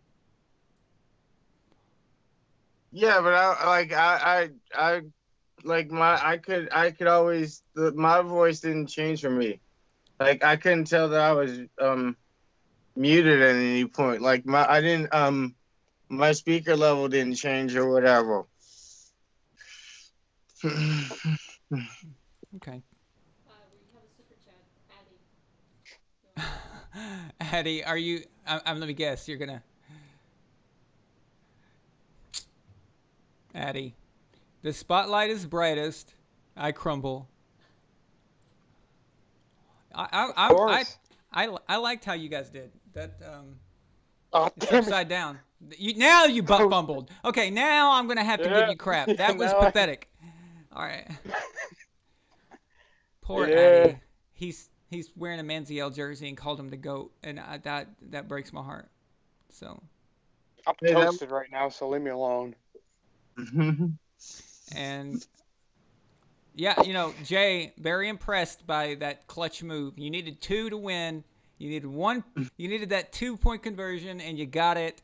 And it was on a question that I think, if you're not a Patriots fan, is not that easy. So, I didn't know it. Yeah, a lot of people don't realize it. when you watch like the Super Bowls that he wins like over and over again in different ways, it becomes like ingrained. Like, because I saw those Super Bowls live. Then I watched like America's game. Then I watched like Super Bowl classics or something because, I'm a Tom Brady fan. Right. It'd be harder if questions from the Super Bowls that he lost. Now those would have been harder because I don't typically go back and watch those. Yeah, I know they're hard to watch. Definitely for me, But the common fan or the fan that, if you like the Brady, but you're not necessarily a Patriots fan. A lot of those people don't even remember Deion Branch winning Super Bowl MVP in Super Bowl 39. So, and it was the timing. You had to come through right then, and I was impressed by that. Yeah. Didn't he break like Jerry Rice's record or something? He set the record for the most receptions in a Super Bowl, I believe. Okay. I think it was receptions, Guys, don't not mind. yards. I'm going to step out for a minute. Got to calm my lungs a bit. Whatever you need to do. Go for it. Let's see here. So,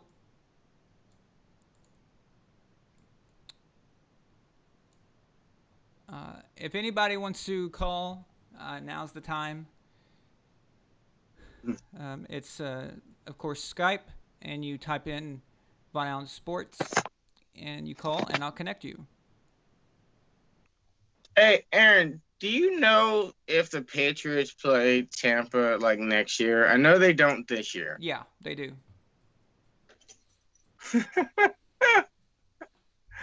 I really can't wait for that one.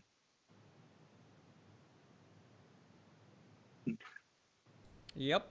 And, of course, we don't know for sure if Tom's going to be playing. He might retire. We never know. So. I don't know. I don't know. Tom seems like he keeps saying I'm going to play until I'm 45, and now he has a guaranteed contract for 2 years at least. I think he's going to be there for the 2 years. Oh man, Daniel, see it twice. He goes. Aaron's last round was like the drive in '87, and that's funny because that was against the Browns. So the Browns, they were supposed to win, and then John Elway takes the Broncos all the way down the field and just beats them at the last minute. And so the Browns are always getting screwed, man. I'm telling you, it doesn't matter. So.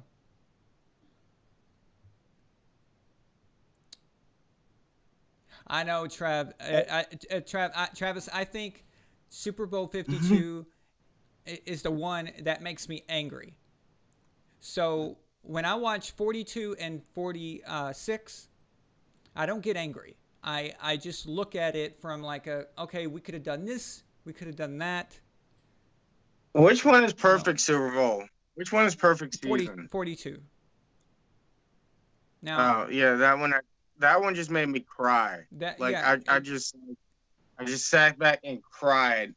And plus, that was the year that two teams disappointed me because I really wanted to see that other team that was going for the perfect season the other way complete their perfect season and go 0-16 or whatever. That was Detroit. I wanted the two perfect seasons in one season, and I was disappointed on two fronts. That was really traumatic for me. But Detroit did it the next year, I think. So. Yeah, I know, but the Patriots didn't go 18-0 the next year or 19-0. Tom Brady got hurt the next year. Yeah. Well, 42 hurts to watch. It sucks. 46 doesn't bother me. I truly believe the Giants were the better team. I just think so. So I think, despite what everyone thought, I believe that the teams were evenly matched. Perhaps they were even a little better. So that one, other than Welker's drop, I don't see a big issue there. But 52 doesn't make me sad. It just pisses me off. Because that one should have been a victory. It's just that's been. just idiocy. Complete and utter idiocy. Refs calling the wrong touchdowns. Not the right personnel. The defense acting like idiots. Just from Butler it was a mess, you know. And when your quarterback throws for 505 yards and no interceptions, and you lose, that's shameful. That is absolutely shameful.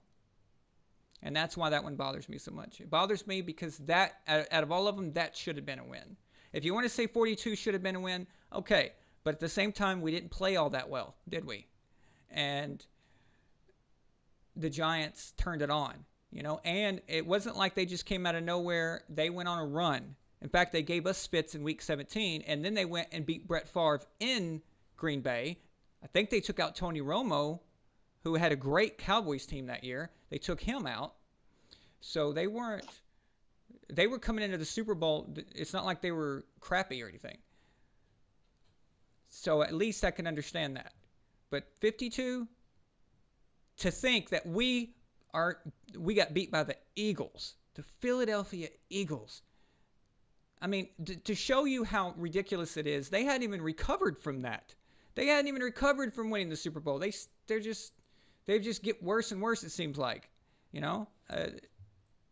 It's just, that pisses me off. I don't mind losing to a better team or when we just didn't do it, but yeah. But that's different. And I guess the longer time goes, the more it takes to get used to it. You know, the fact that we've won 6 makes 42 a little more bearable to watch now than it did back then. Let me tell you something. Between 2007 or between 2008 and 2014, I could not watch Super Bowl 42. I couldn't. I still can't watch Super Bowl 42. I felt like until they actually competed a perfect season, I didn't care how many Super Bowls they got.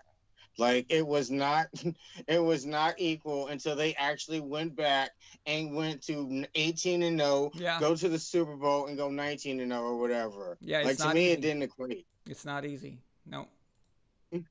Yeah, I understand. But yeah, but Super Bowl 52, man. I don't think I'm ever going to get past. I don't think I'm ever going to get over that one. Tom Brady could go 19 on Tampa. You know, that would be awesome, but at the same time, kind of frustrating. I mean, not for you, because you're a Brady fan, not a Patriots fan. But as a Patriots fan, that would be very frustrating because we could have done it in New England. Honestly, I think we could have done it this last year if we keep the team together. And if Antonio Brown stays, we get to keep him, you know, and we start getting pieces back. I think this is Belichick's fault ultimately because last year I think he should have signed Tom Brady to a 3-year deal that took him to like his 45th season, just like Tom Brady wanted. He could have got him for $20 million a year. He could have got him for $15 million a year, as long as he gave him the amount of years he wanted guaranteed and like a no trade clause or whatever to be in New England. He could have set the price as long as he would have gotten the number of years he wanted. Yeah. Well, there's a lot of, you know, possibilities, but of what could happen here and there. But now I'm hoping for the best for the Patriots, and at the same time, I'd like to see Tom play well and do well. And it has no effect on us, so I don't care.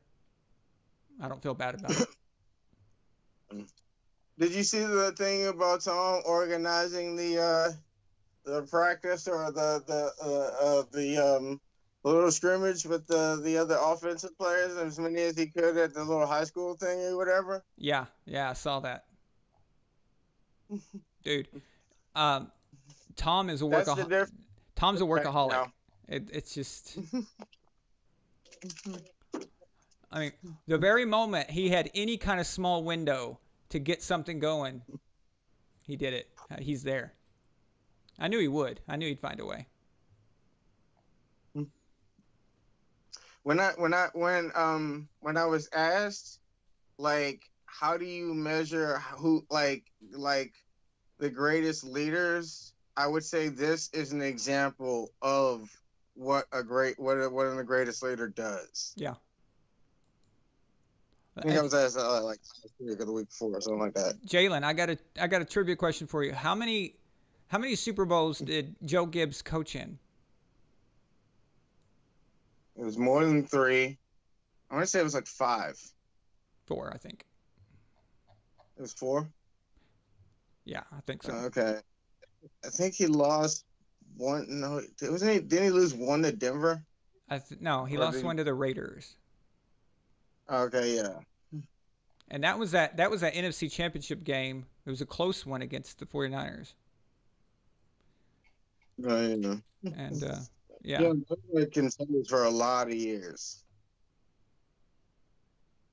By the way, does winning a Super Bowl with your kicker as the MVP show how good of a coach you are? Does that like add to an argument for greatest coach ever?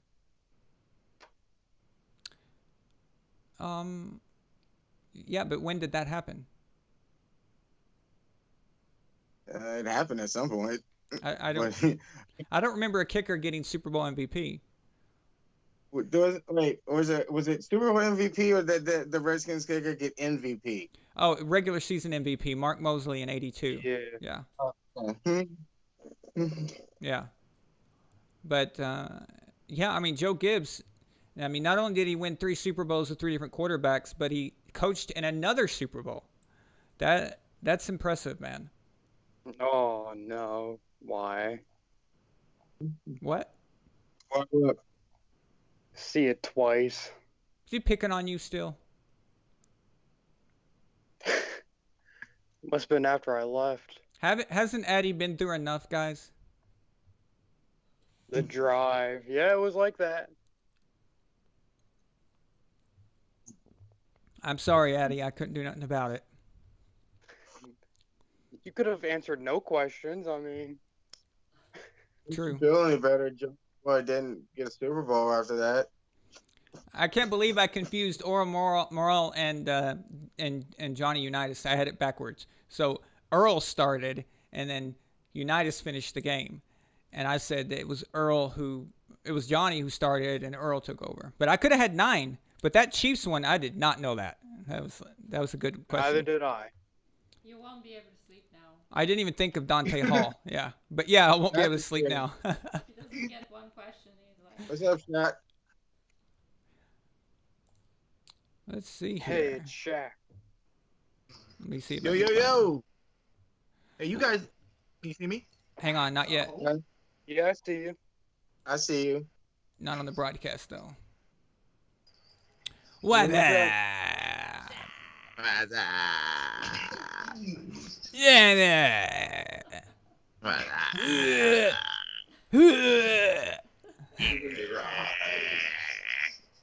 And just now, a potential sponsor logged in, watched the show, and said, "No thanks." It's okay. We'll always have Coke. We'll always have Coke. Coke will love me forever.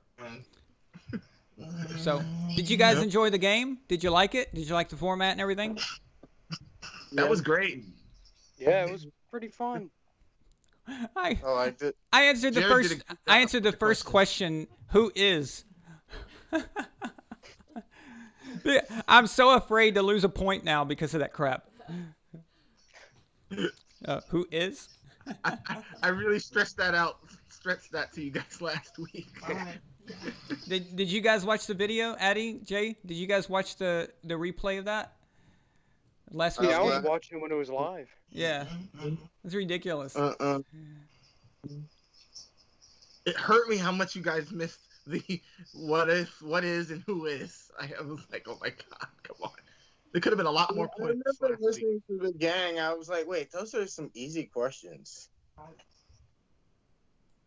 Yeah, we had some good questions, but we also had some questions that It seemed like confused to our contestants. It just depends. It depends on what you know. So yeah, it depends on what you know. If there's there was a category about the fight songs, I had no idea. I couldn't name you a fight song of a team, but if you do know those, then you're gonna just take over, on that category.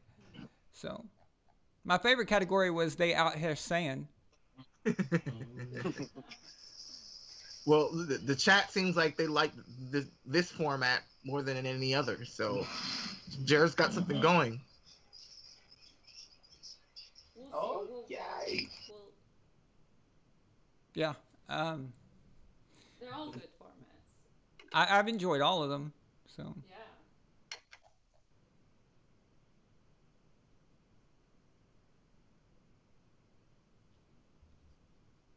But Hey, so how long do y'all think Aaron Rodgers has before the Packers trade him and move on to Jordan Love? I think in this year? 3 years. I think it happens this year. I think this is his last year. You think it happens this year? No. This is his last year. It'll happen next offseason. I don't think Jordan Love is that close to being a done quarterback. I think he'll get 2 years. At least. I think this was a power move by the coaching staff and the general manager, and it was a message sent, and they're going to try to get value for Aaron to build around Jordan. That's exactly what they're going to do, and they're going to defy the usual Packer mentality, which normally is to draft, but they're not going to do that. They're going to change it, and then once they trade Aaron, they're going to trade him for a fortune, and probably even get some free agents. I'm telling you, that's what's going to happen. It's stupid. Do you think they're going to be we want 5 first-round draft picks or something for him? Well, not that much, but it's gonna be ridiculous. It's gonna be messed up. All right, and someone's gonna pay it. That's the thing. Someone's gonna pay it because somebody out there is gonna be smart enough to realize that you ain't winning much without a elite quarterback. So, not today, not in this NFL.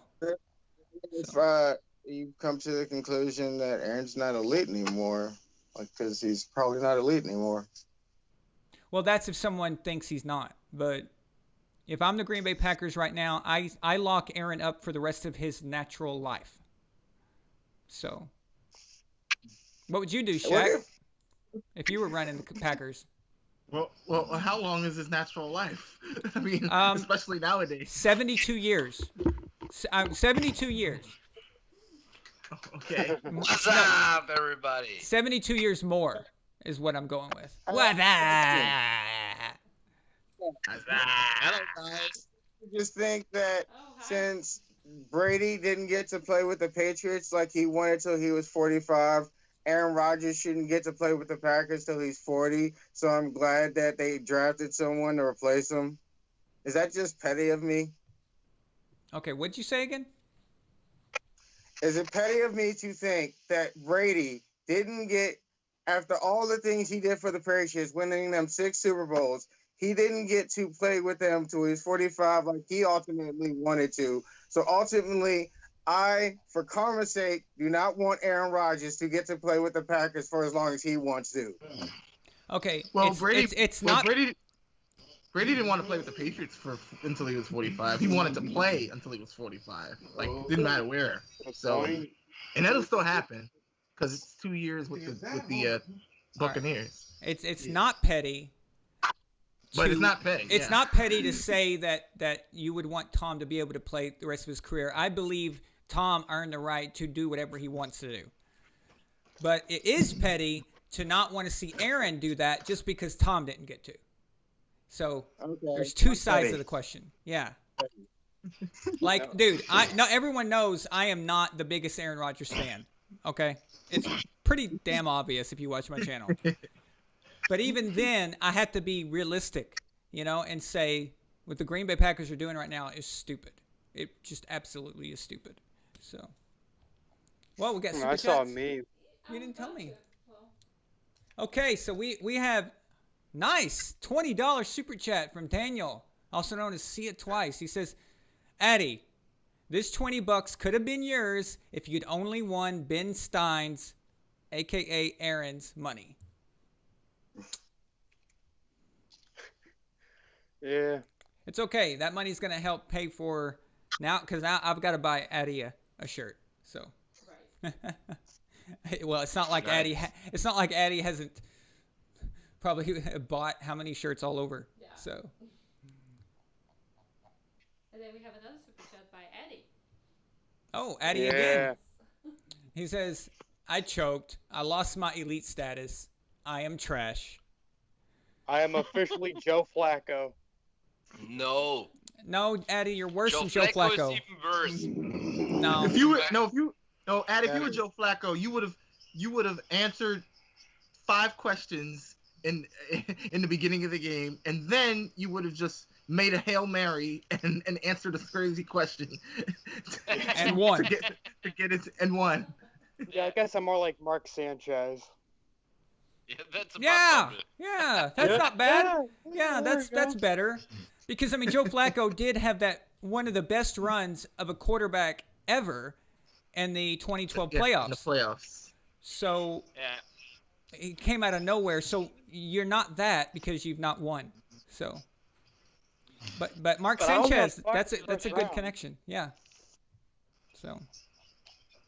Better to be Eli Manning. Only show up to the fourth quarter and win the game. Play like garbage. The first, second, and third quarter. But in the fourth quarter, I just lost it. Yeah, he didn't pull an Eli Manning. He did the reverse. He pulled a Peyton Manning. So I'm gonna throw for all these yards for the first 3 quarters, and then in the fourth quarter I'm just gonna. So. Oh God, I'm doing good. I can't handle the pressure. Oh, so we don't call it a Matt Ryan anymore? Call it a what? A Matt Ryan. I'll be Ryan. No, I'll tell you why. Because that Super Bowl was not Matt's fault. I don't think so. Yeah, dude, that throw to Julio Jones, that should have done it. Perfect. It was perfect, dude. What? That should have done it. Oh, the catch was immaculate, but it went only they where should have run it after that. It went only where Julio could get it, because if Matt threw that pass an inch to the left, it gets deflected. It gets knocked out. Okay? And so between Matt and Julio, they can't be blamed for that. Now, it was the sequence of events, okay? So what happened right after that? They go for they first down, they ran the ball, okay? So completely normal. We all agree that's a normal thing to do. But then they passed, okay? And they passed because they had calculated that they need a first down because this is New England. Now, of course, they did not expect to get sacked. And they got sacked because our guys were in his space. We read the defense correctly and got in. And that pushed them back. And then that unleashed a whole rapidly ridiculous chain of events that are uncontrollable, and the rest is history. Yeah. So, no, I don't believe it's Matt's fault. Shanahan in the chat. Yeah, that makes sense. I think people say it's Matt's fault because of the fact that if he hadn't gotten sacked, they might have been able to run the clock out. Yeah, but how could he maybe not be sacked because Hightower went unblocked because the running back didn't do his job? Yeah, Devontae Freeman just whiffed on that block. Yeah. He just said, "Oh no, there's the linebacker coming from my quarterback. I just take this way. I'm open. Throw guys, the ball to me." Here's the thing. You could have thrown it over the closest receiver's heads. No. Okay. Well, here's what happened.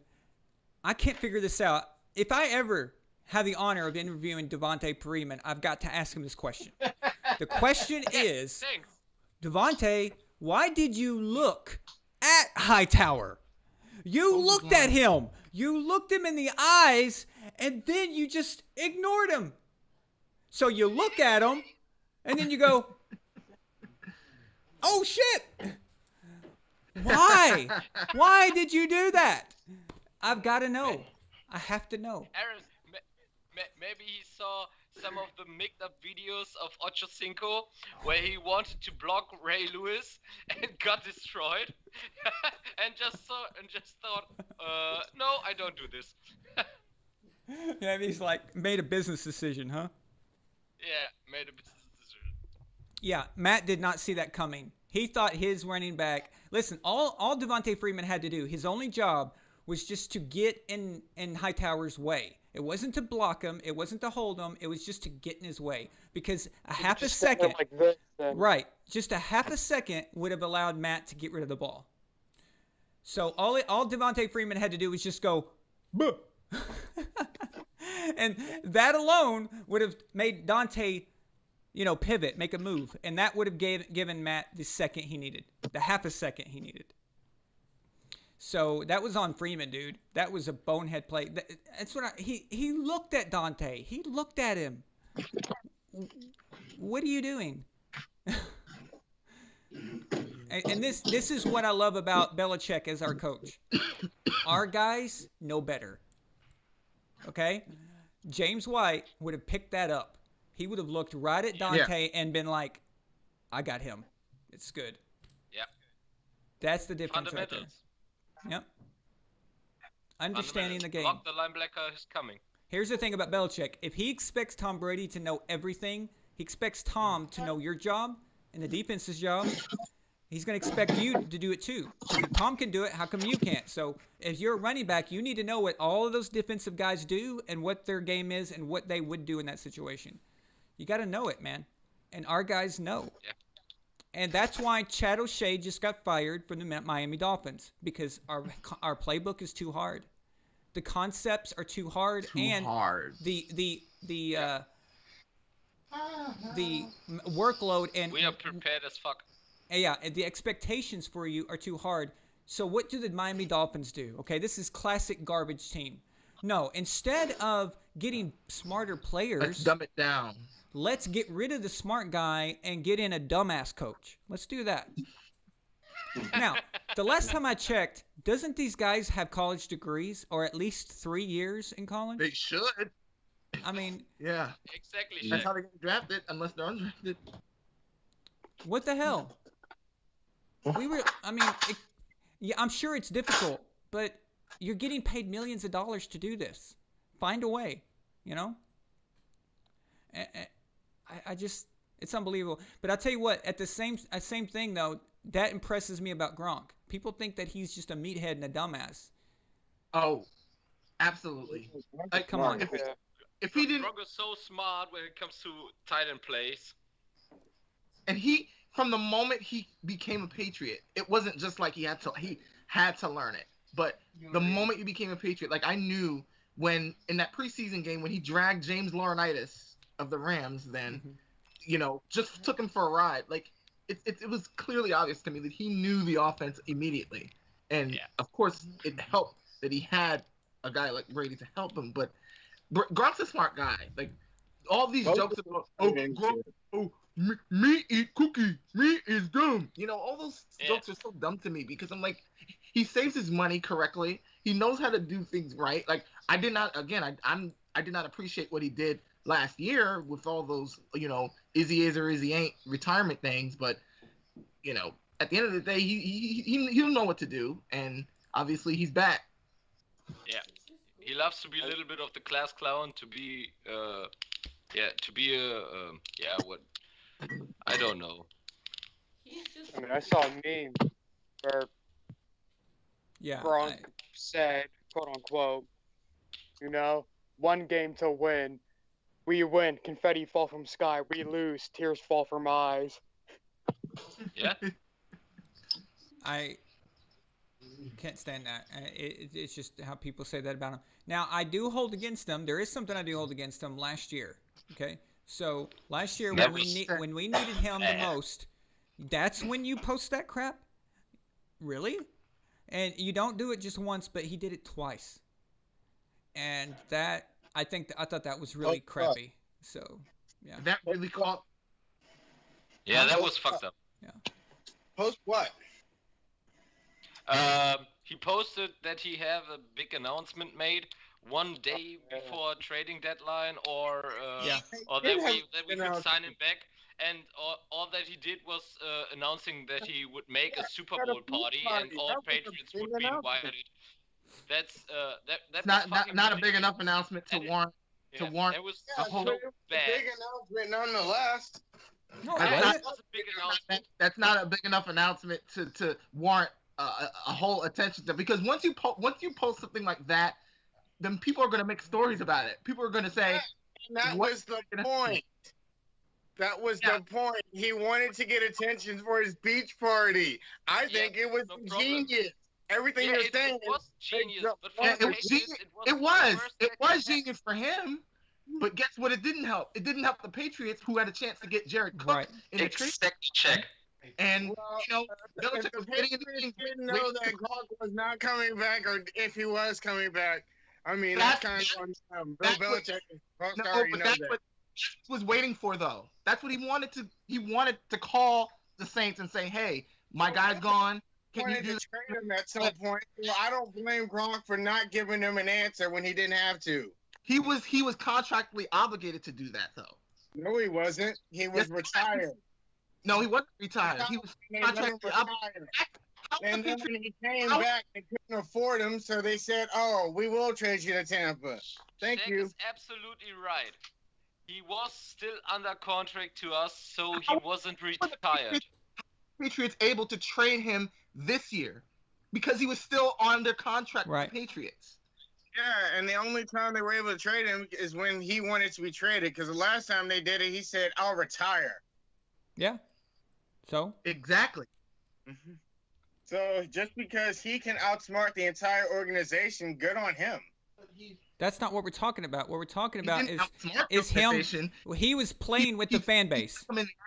We're not saying he did anything. We're not saying he did anything illegal or what he did was shitty. That's what we're trying to say. So I don't think what he did was shitty. I'm still a fan. It was. So am I.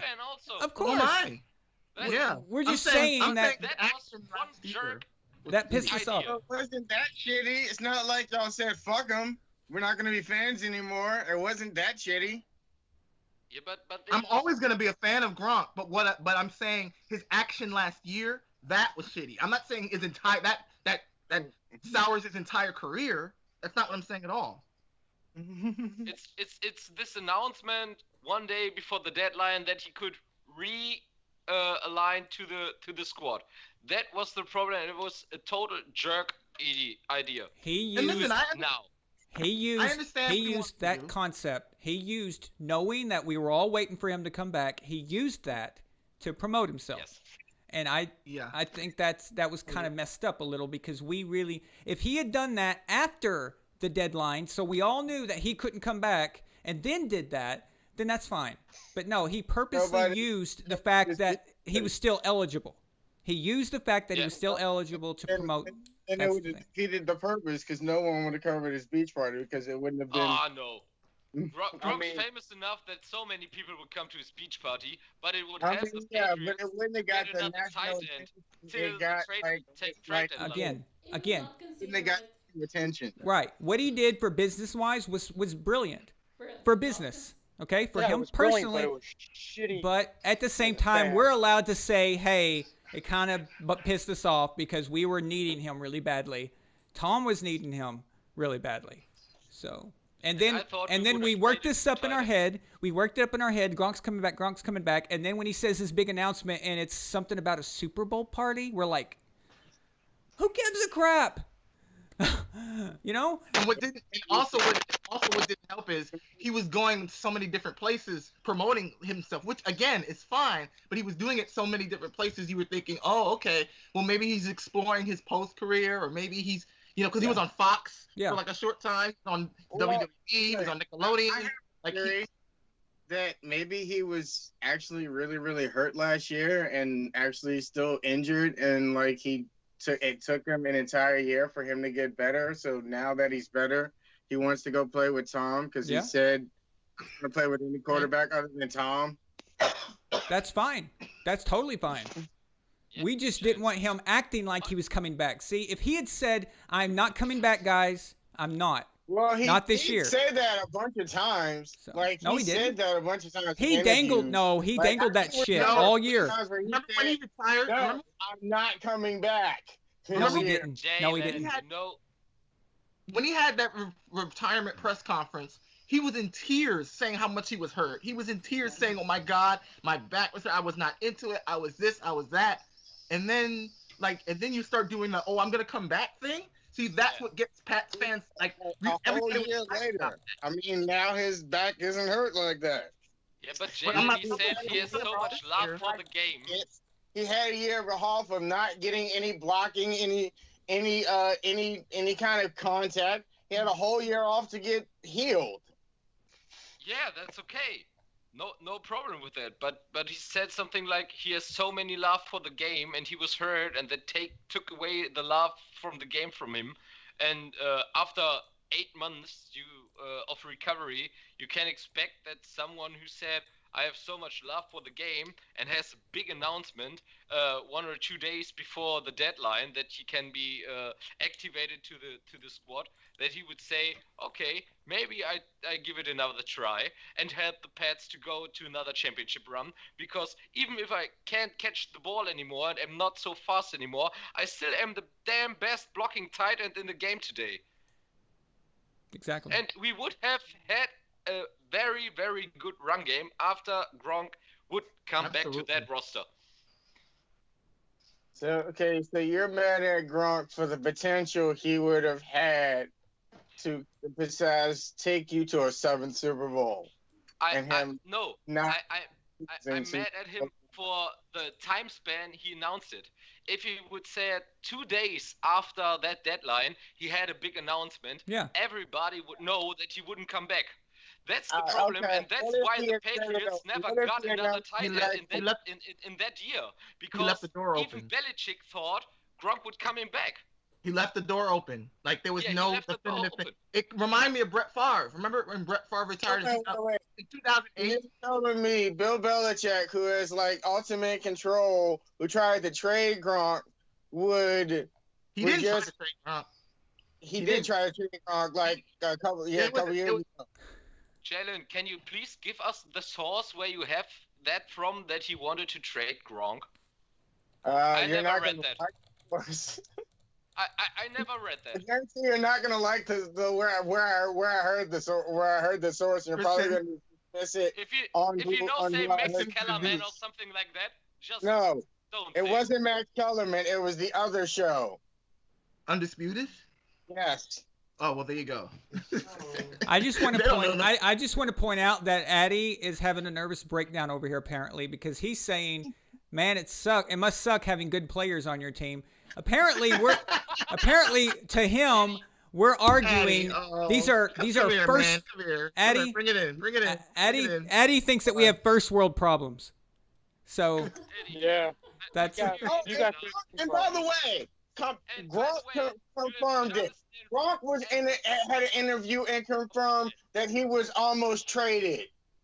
Like he himself confirmed that story. we know. Yeah, maybe almost traded is not traded. Traded. The only reason he wasn't traded is because he said, "I'll quit if I'm traded. Like I'll retire, completely retire." I mean, he was going to the Lions, so I understand where he's coming from. If we go that way, Tom Brady almost got traded to the San Francisco 49ers instead of Jimmy Garoppolo. I heard someone saying that. And the San Francisco 49ers would have had like another 3 Super Bowls, and the Patriots would have been shit. I think if he got traded, the 49ers would won the last Super Bowl. Oh, of course. No doubt. They beat the Chiefs in that game if Tom Brady's the quarterback. And not because Jimmy sucks, it's just Tom would have made the difference at the end there. Tom would have made the throw to Emmanuel Sanders at the end, Right. like that. That would have won them the game. Yep. Anyway, speaking of Tom, and Legion actually heard me go off on this a couple of days ago. I don't know if you're gonna make a video on this, Aaron, but I just want to talk about it anyway because I think it's really what the core of this channel is about. Has anybody seen Mike Florio, Pro Football Talks tweet? I think it was 2 days ago or 3 days ago. Just to let you know before you start talking, that is I think we already agreed that's going to be a Brady hate episode. Oh, okay. Well, then for season 2. I won't say anything else. No, you can. It's fine. It's fine. We're going to explore it. But So please. yeah. But go ahead, Shaq. Say it. Yeah. Did you see that thing I sent you on Twitter, Aaron? Yes. In the private message thing, Yeah, I sent you something else. Yeah. There was other 2 things on the Brady. Okay, but hang on, Shaq. Go ahead and talk about it. Well, back to what I was saying about the tweet. Like, Florio has been going back crap crazy for the past couple of days. Maybe it's because of quarantine or whatever, but everybody knows Tom Brady's making this documentary for ESPN, right? He's producing it, and it's sort of in the vein of The Last Dance, but it's going to be produced by him. And Florio tweets this craziness. And I quote, if a third world dictator produced a documentary on the life of said third world dictator, we'd laugh out loud. When an athlete does it, we laugh it up. What the hell is wrong with him? This is fireable offense to me. Like, Yeah. who you think you are comparing an athlete to a third world dictator because he's making his own documentary? Yeah. And MJ did it. Mike Florio. Yeah. From MJ did it. Mike Florio? What does he do?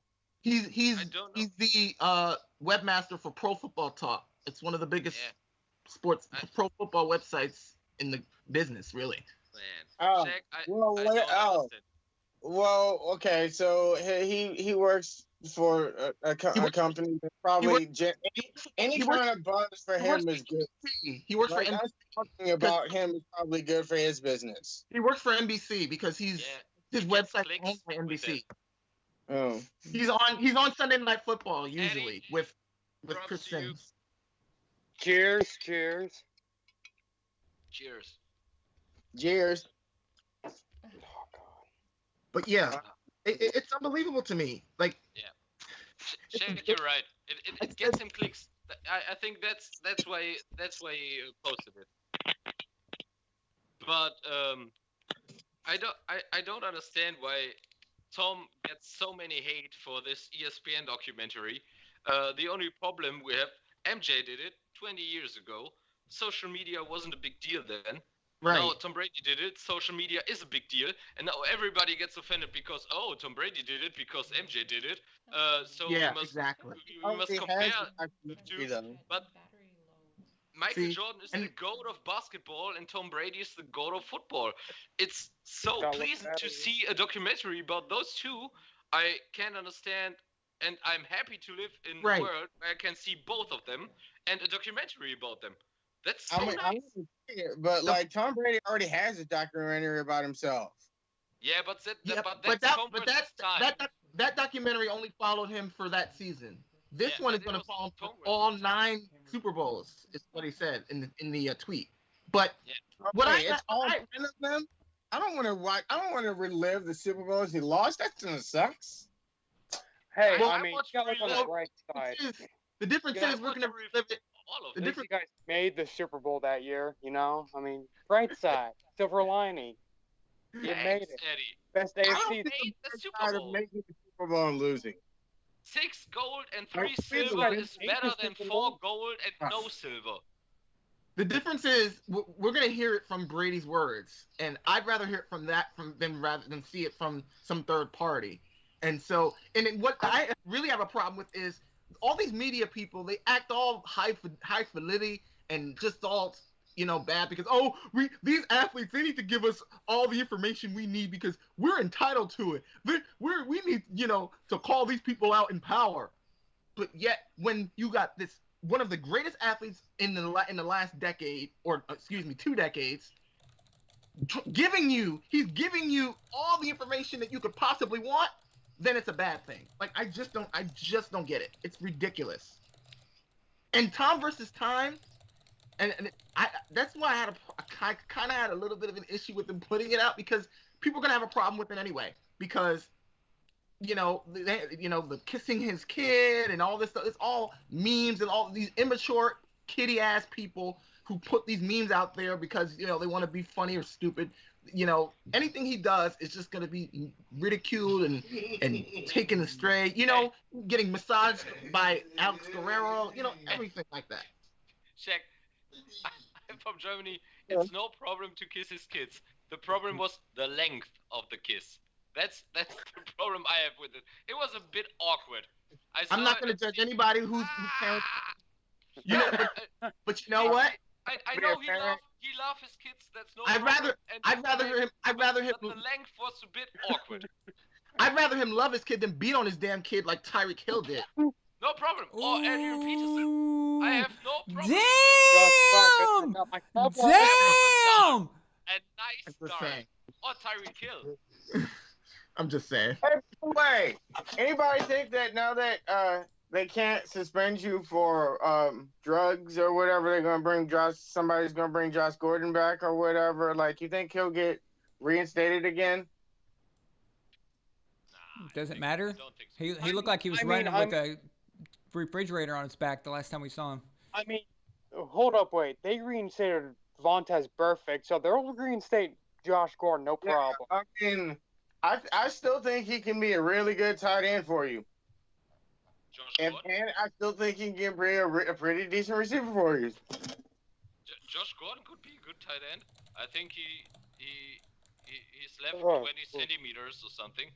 Or 1 feet. Yeah, I mean, if he it. was lined up as a tight end, he would be a mismatch for most people. Well, you know what's crazy about Josh Gordon? Yeah. He won a Super Bowl by smoking pot. Literally. That's why Cleveland got rid of him, because he smoked pot too much. And he won a Super Bowl because he smoked pot. I never thought about that. Only a Cleveland Browns fan would think of this. He was great. He was fantastic when he played. Yeah, he did. He got a ring. He got a ring for the 2016 or 2018 run. And he was great in time with them. He just lost his speed in the last year. Oh, poor Eddie. I mean, to be fair, LT is a Super Bowl winning player, and he was probably on way worse than we when he won his. Yeah. Aaron, I have a question too. I don't know if you discussed the topic already, but I read today that Russell Wilson would make good arguments for the Seattle Seahawks to sign Antonio Brown. Why? I don't know. I read it and I thought, what I the mean, heck? what was the reason? What was the reasoning? Russell thought that Antonio Brown is the only piece that's left to the wide receiving core that makes them very much elite on every aspect. You could say that for Antonio Brown going anywhere. Yeah, but he's I don't know if he's brain ready to go to another NFL team. You know, Antonio Brown was forced to go to therapy because of his previous actions of fighting like a moving guy. If you bring Antonio Brown in, you should force him to go to therapy every fucking day before and after practice, and have him have a therapist at his house. But you should bring him in nevertheless. He is the greatest receiver in the goddamn league. Yeah, today he's the best receiver in the league. The problem I have with this is, as the Patriots signed him, he was a bad clown.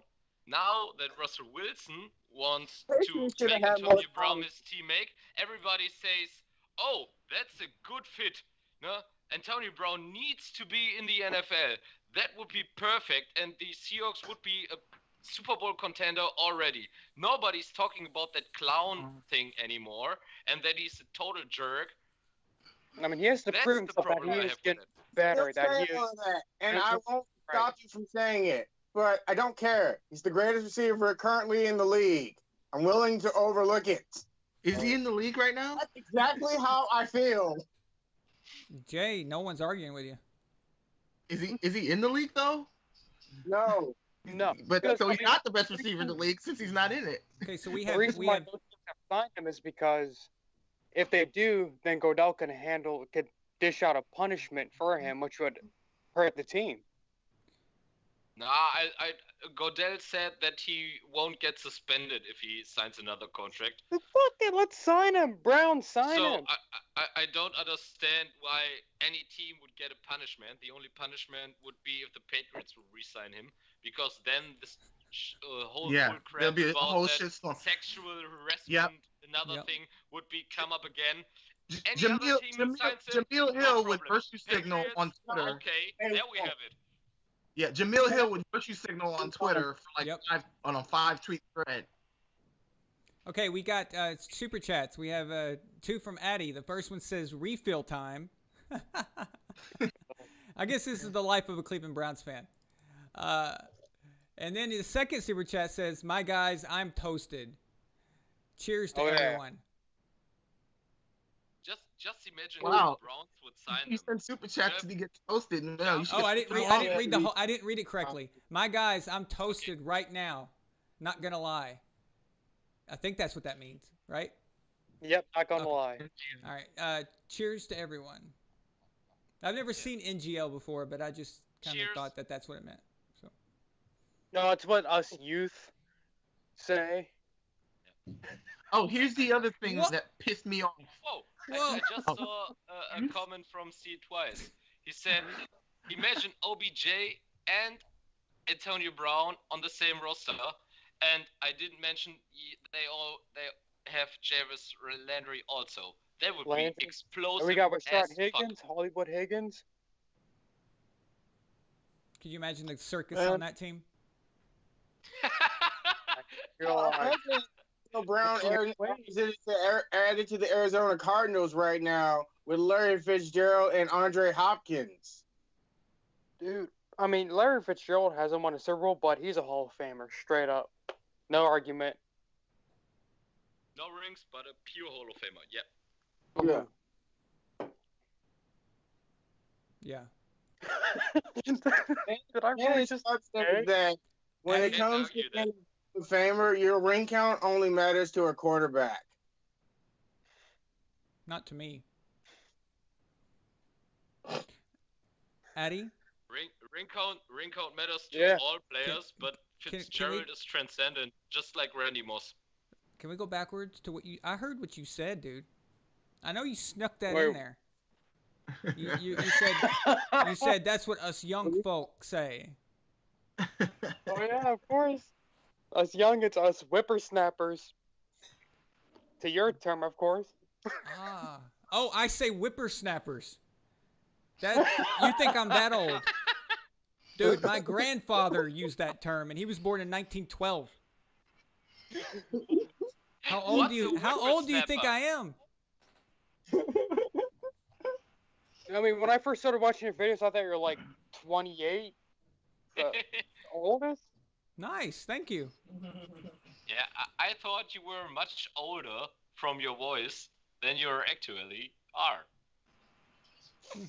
That's good too, thank you. Now, when I first... Go ahead. When I first found... Okay, come on. All right, when I first found your channel, and I saw the name Von Allen, I thought you were like a Denver Broncos fan. Like, that's good sports. So that's why I started watching you. Oh, like Von Miller, for Von and Miller. Like, yeah. Yeah. Like, no, like Von Miller and Larry Allen. Okay. I'm pretty toasted. So... Larry Allen. Larry Allen and Von Miller. I thought you were like a combination of both names. Nice. Like, all right, let's see what this guy is. Let's see what he's like. It's okay, Addy. It's not like you rolled a joint during my show. So, you're good. I do that every show, though. I know. Almost. But I've never seen someone roll a joint right before they do a To contest. clarify something, this is a blunt. This is not a joint. Oh, that's a blunt? Pure? Yeah. Nice. Yeah. Excuse me. Oh, if my parents see that, I'm so dead. Yeah. Well, anyway, Jay said something about he doesn't think that, or he doesn't think Super Bowls only matter for a quarterback. Well, in a way, I mean, when it comes to Hall of Fame, with how they judge Hall of Famers, that's what Shannon Sharp said. Right. Okay. So in one aspect, yes, for the quarterbacks, it's very important. So it's like the ultimate thing. But if a player, any other position player, does have Super Bowls, I think that helps their, kind of the way people see them. Okay. Like, for example, people say you put up Tony Gonzalez next to Shannon Sharp. Well, everyone says, oh, Tony's got the numbers, but Shannon's got rings. He's got 3. But Shannon, All right. But by this point though, Tony Gonzalez was a first ballot Hall of Famer, and Shannon Sharp took like 3 tries. Yeah. What That's I'm one of saying my is favorite undisputed episodes. what I'm saying is that it just helps Shannon look a little shinier than he normally would. Those Super Bowls, they do something for you, and Tony gets a lot of crap for not having a ring. So apparently it does matter, but it's not as much as a quarterback, like you said. So yeah, but it helps. But it that's helps. one of So Aaron. That's one of my favorite undisputed episodes I where miss Tony Gonzalez is guest. And Uh-huh. they talk about Tom Brady and rings doesn't matter. And then Gonzalez says something about how tight ends would be better. And then Shannon comes up, who has got 2 rings? I am, not you. So I'm the better tight end. And I think, what the heck is wrong with you? Gronk has 3. well, Yeah, Shannon's but got 3 too. that's not- But Yeah, Gronk was way more dominant in the 3 Super Bowls that he won than Shannon was in the 3 Super Bowls that his teams won. all right, I don't I'll think say with this: the Broncos, he was dominant. if I was starting He a was team, more dominant as a tight end. Like he had better stats than Shannon in those Super Bowls. if I In was starting, 49, if- in if- 49 he was great. 51, no. Yeah, and Shannon was kind of pedestrian in all of his. Wait, we didn't He have didn't Gronk. play it. We didn't have Gronk Gronk in didn't Super play Bowl it. 51. Yeah. Okay, but anyway, Okay. going back to Shannon, if I'm starting a team and I get either one of them at their best, at their prime, Shannon I or take Tony Gonzalez, Gonzalez. I personally am taking Shannon.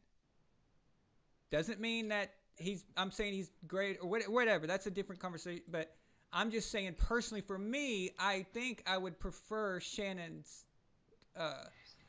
the way he is and the way he was as a player. Listen, I can't stand him as a commentator on Undisputed. I want to choke him so many times. But I do remember him as a player. And the guy is one of those guys that you want to go to war with. Okay? He's one of those dudes that if he's on your team, you love him. But if he's playing against you, you hate his guts. Like Rodney Harrison. Like Rodney Harrison, Yeah. right. He's one of those. And Tony You know Gonzalez, who- he just doesn't have that. And you guys know how I am about attitude, mentality, what you can do as leaders and stuff. And we're not talking about Tony Gonzalez is a nice weather player. we're not talking about Tony versus some scrub tight end. We're talking about Tony against another Hall of Famer. So that helps Shannon in my eyes. But I'm not going to say you're wrong if you pick Tony. So that's Yes. Well, just, to be And fair, Shannon, you have the best tight end now is Gronk, but to be yeah, honest, no question. if I were going to pick a tight end that were in their prime and I could just get this person and they're not murder people on the side, I would pick Aaron Hernandez.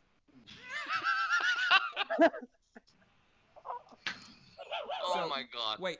No Hey, hey. murder?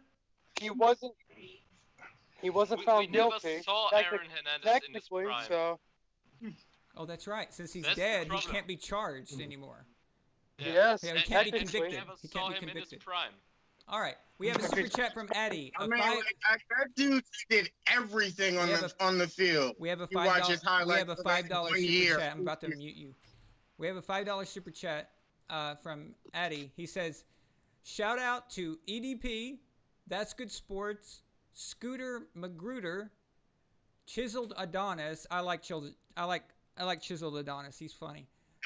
Urinating Tree, Mason Talks, Ryan Moody, and my main man Von Allen. Let's go."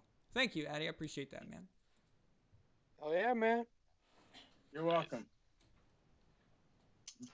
We're missing Mr. A today for Let's Go. 3 deep, I know welcome. we would have And did that. you have What, some they did talents see it that twice? transcended the NFL and still got to be a first ballot Hall of Famer, even if they got no rings. Like Barry Sanders or Randy Moss.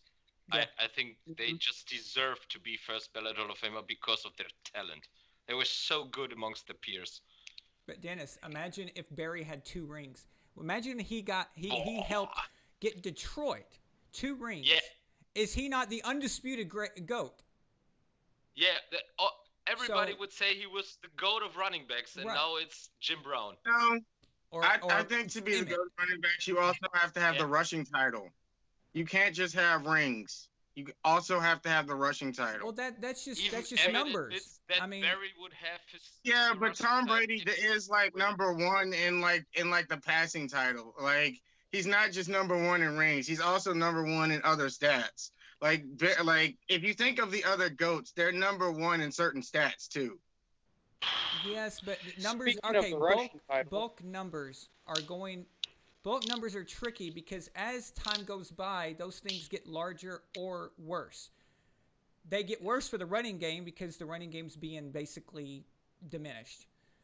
But the passing game, pretty soon we're going to have dudes, okay, like in 10 years, Sam Darnold's probably going to throw for 6,000 yards. Imagine that crap.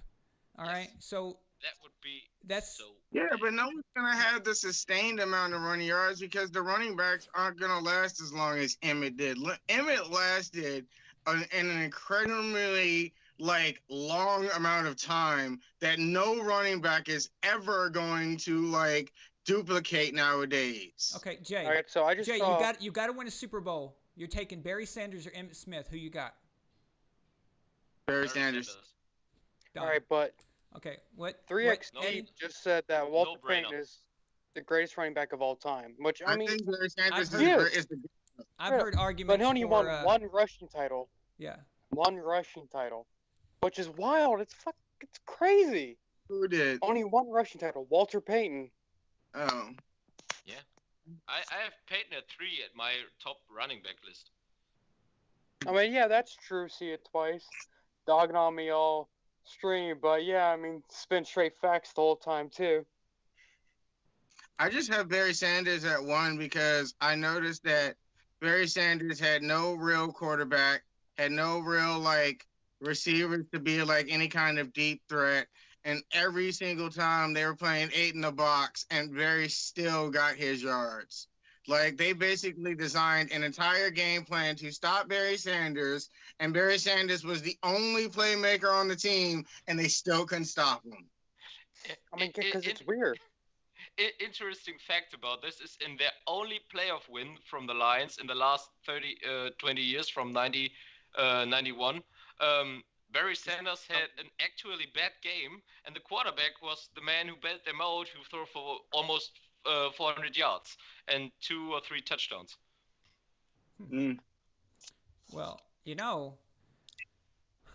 if you put a lot of people say that Emmett, a lot of great running backs could have ran on that Dallas Cowboys team. So if you put Barry, those what if things are weird. I don't want to take anything away from Emmett because all we know for sure is that Emmett got it done. He got it done, and so he fought for every yard.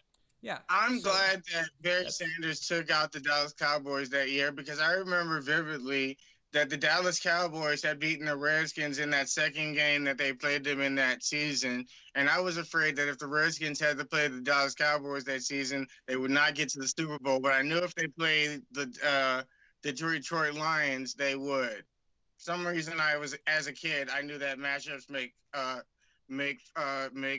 winners and losers. Oh, matchups are everything. I mean, if there's no one team takes out another. So if Warren Moon and his Oilers, his run shoot up, if they don't run into Joe Montana's Chiefs, that could change the outcome. And now Buffalo's not in the Super Bowl. Now it's Houston versus the Cowboys, and now everything's altered. It's a matchup issue. So those things can be altered based on that. And that's what I love about football. The 49ers, maybe they're Super Bowl champs. Yeah, it just depends. So that's what I love about it is that it's not like basketball where you can stack a team and pretty much everyone knows who's going to be in the finals that year. It's just a no-brainer. With football, it's a little different. It's about match. Anybody can beat anybody. Yeah. Any given Sunday. I think that 94 San Francisco team was stacked. Yeah. The 94 team? If you come back to... Okay. Yeah, that 94 team, the one with Steve Young, Burt Hanks, Deion Sanders, Ricky Waters, Jerry Rice, they had the most one of the most stacked team I ever think to win a Super Bowl. Okay. Yeah. And Walter Payton, he's I think he's under I don't think he gets mentioned as much as he should, to be honest with you. He gets mentions one time a year because he gets of the mentioned for the Award. award, but that's not the same. I mean, Yeah. I'm talking about for Yeah. like I often see his name not mentioned in these arguments, but He was an awesome running back. To be fair, both Barry Sanders and Emmitt Smith call him the GOAT. Speaking of running backs, this another thing that pissed me off this week, and another thing I showed in Legion. There was a list of top 25 running backs of all time that they put up. I don't know who created this, but this is the most unbelievable list you will ever hear in your life. Get the barf bags ready. Get the barf bags ready because this is gonna be Ready to get pissed? Let's go. Okay. Are you ready for this? Did I need to get pissed? You're going to. Trust me. It's bad. And Aaron already knows. So get ready for this. Number 1, Barry Sanders. Number 2, Walter Payton. Number 3, Emmitt Smith. Good, okay, decent so far, right? Okay. Yeah, no problem with that. You can yeah, we can argue which way, but so far so good. Number 4, Adrian Peterson. Okay. I can actually see that. I don't know. Okay. it's not insane. It's not Not crazy. It's not insane. crazy. He comes back from big injury and runs for. I mean, Adrian Peterson Not a was long the shot. greatest back in the league for 6 or 7 years straight to me. Oh, Yeah, of course. so that's also something that maybe it's a little crazy, but you can make an argument Right, for but it. listen to number 5, guys. Listen. Listen to number 5. Okay. This is gonna blow your mind. Frank Gore. What the heck? All right. Okay. Oh, I it gets better. He has the third number. He beat Barry Sanders' record, and he has longevity. That's the only reason they're giving it to him. Guys, it gets better. It gets better. It gets worse. Guys, wait. It gets worse. Wait. Okay, I got one question. Where does Jim Brown rank? Well, that's what I was about to say. Notice that Jim Brown's not been mentioned yet. Notice he's not. We're already up to number 5, and he's not there yet. So just hold on. Hold on a minute, Addy. Number 6 is Earl Campbell. I don't know him. I don't know. 7, O.J. Simpson. Yeah. Number 8, and this is where I leave after this. Number 8, Tiki Barber. Tiki Barber.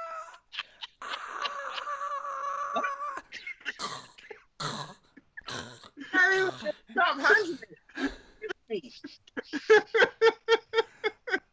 Where did that come from? Oh my God. How about that Number with CJ? 9. Number 9, Tony Dorsett. Number 10, Mike Allstott. Still haven't mentioned Jim Brown yet. Still haven't Mike mentioned Allstott? No, Jim Brown. No, Dickerson. What's wrong with him? Where's Eric Number Dickerson? 11, Wasn't Paul- Dickerson tight end though? Eric Dickerson is way down this list. Oh, just letting you know. not the other Dickerson. 11, Paul Hornig. Number 12, Addy, Jim Brown. That's shameful. Way too low. That's ridiculous. Well, it's ridiculous. only bad because of where Frank I'm Gore trying to find was. out where this list came from. Guys, nobody If Frank Gore dominated. Nobody dominated like Jim Brown did. All right. In a time where everybody was running the ball, Jim Brown was the perfect example for the best running back in the league. Best player. No question. He was the best player all around. He was the best player on offense. If you put him on defense, he would be the best player on defense. Jim Brown was the best player in the league only every got time to he play played. with 8 teams and was playing with some people that were, let's just say, a lot less athletic than Jim Brown was because of some certain rules of the league back then. I don't know. Just saying. Yeah, but you can look old Jim Brown games, and you never saw him go out of bounds. No, Every time he saw the always- sideline, he just takes a Yeah. quick I step agree. to the I side agree. and just He rush totally in looked another dominant defender, just run against over the him to get people another that extra were yard. way smaller than him. What made him special? Yeah, I don't know where this came from. All right, so rounding it out, 13, Marshawn Lynch, 14, Clinton Portis, 15, Larry Zonka, 16, Roger Craig, 17, Marshall Faulk, 18, Jerome Bettis, 19, Edgerrin James, 20 is Eric Dickerson, 21, Gale Sayers, 22, Amon Green, 23, Fred Taylor, 24, Deuce McAllister, and 25, Mark Ingram. Okay, but where did Jim Brown rank? I 12. 12. That's fucking bullshit, dude. Yeah, thanks, Eddie. This list was ridiculous as they put Frank Gore in the top 5. Guys, let me tell you how shameful this is. I have Jim Brown in my top greatest players ever. Right. Ever. And he's only 12th in a running back list? If you put him in as 12 in any list, all player all time, I would say you're nuts. You're insane. But to have him 12th on a running back list, this person should be shot, and then you don't let them die. You keep them alive, and then you draw and quarter them. And if you've ever seen Braveheart, you know what that is. On his name. Okay, we have a super chat. John Thomas Chavez, $5 super chat. He says, just to be clear for whoever made this list, Mike Allstott was a fullback, not a running back. That's correct. Very good, John. That's why when Shaq said it, I was like, what?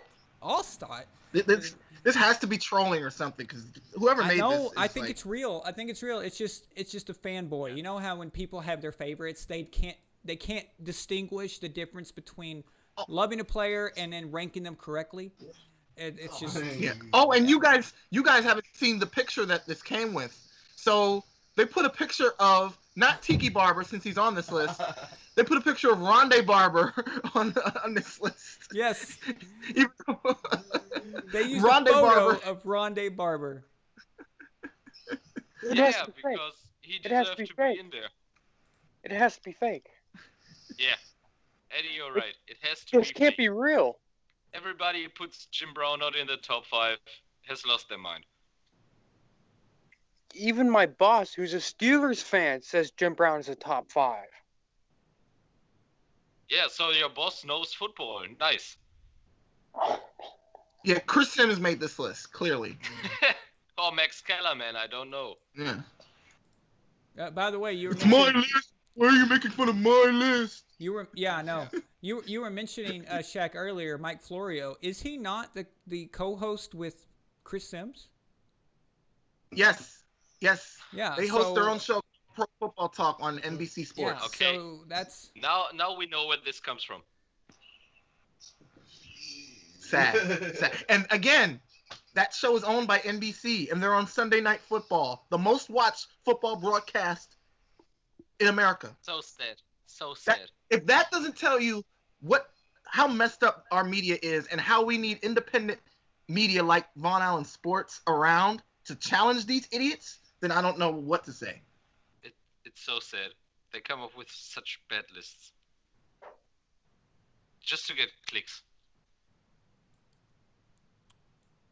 you guys are gonna love what we have coming soon.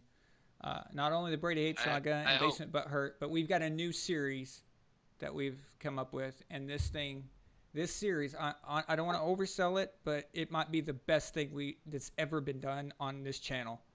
It's brilliant, dude. And it's needed. It's needed, but it's And brilliant. it's very needed. We have a great idea. Is it the BDS worldwide? Well, that's the Brady hate saga, basically. So. Okay. But no, this is different. This is it's not necessarily Patriots geared, even though it would mention them. It's NFL wide, but it's, dude, I'm telling you, it's badass.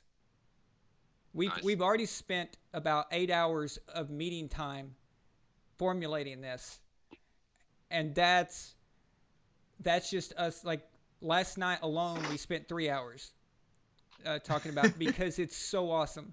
It's just, you guys are going to freaking love this. I'm telling you. It's really gonna have you thinking like, or like. I'm hyped up. You're gonna love it. Is it Jeopardy? No. Oh no, nothing like that. Nothing like that. They're documentaries, but they're just. Oh, nice. Yeah, it's hyped up. It's just a new concept. You know how like Basement Butthurt focuses only on making fun of others who can't handle losing, and then Brady Hate Saga focuses on Brady. People hating Brady. It's this concept, but yeah. Nice. Now I'm interested. When did you launch it? Very soon. We've been working really hard, to try to develop it, because once it comes out, you'll see how much research it took, how much detail, and it's. I can't do it alone, so these guys are helping me out. So it's that much work. I'm with you on that. Yeah, I'm with you on that topic. If you watch your Brady Hit Saga videos, you have so many statistics go against another that you're very, very good. You put your informations very, very strong together to put the video aside. That's nice. Thanks, man. What I do basically is when I try to make a video or prove a point about something, I look under every avenue to see if I'm wrong or to see if I'm right, or if I'm in the middle somewhere, I'll show that. So I'll say, okay, this side of it could be like that. On this side of it, maybe not, But I always make sure I have something to show on the screen that proves or gives evidence. I cannot stand just saying random stuff. Any idiot can have a show and start saying random stuff. Anybody can do that. Anybody can do that. What would be the point? So, yeah, that's the deal. But you know what? We just hit the 3-hour mark. I think this is a good stopping point, you guys. All right? Sounds good. Good night, everybody. I want to thank you guys so much, and I appreciate it. Everyone sent super chats tonight. I really appreciate you guys. You're amazing. And the game was fun. Good job, Addy. Good job. You butt fumbled. Who won the game? Oh, me. Yeah. Just like he has the last. But Addy went to the finals. So. Eddie, good job. Nice. Yeah. I choked in the end, so. Next time you win it, you pull out an Eli Manning. Oh, he pulls the Patriots. Well, actually, I mean, Eli Manning comes in the fourth quarter. So. Jalen did that in the first round. He kind of did that. So. I laughed so hard. Did you notice that Eli Manning has now a Twitter account? Yeah, just and Tom Brady just welcomed him on his best way. He said, "Nice, Eli. Now you're here. Just as always, showing up to the fourth quarter." Yeah. He's trying to say he's late. Yeah. Very nice. I laughed so hard. Yeah, that's good.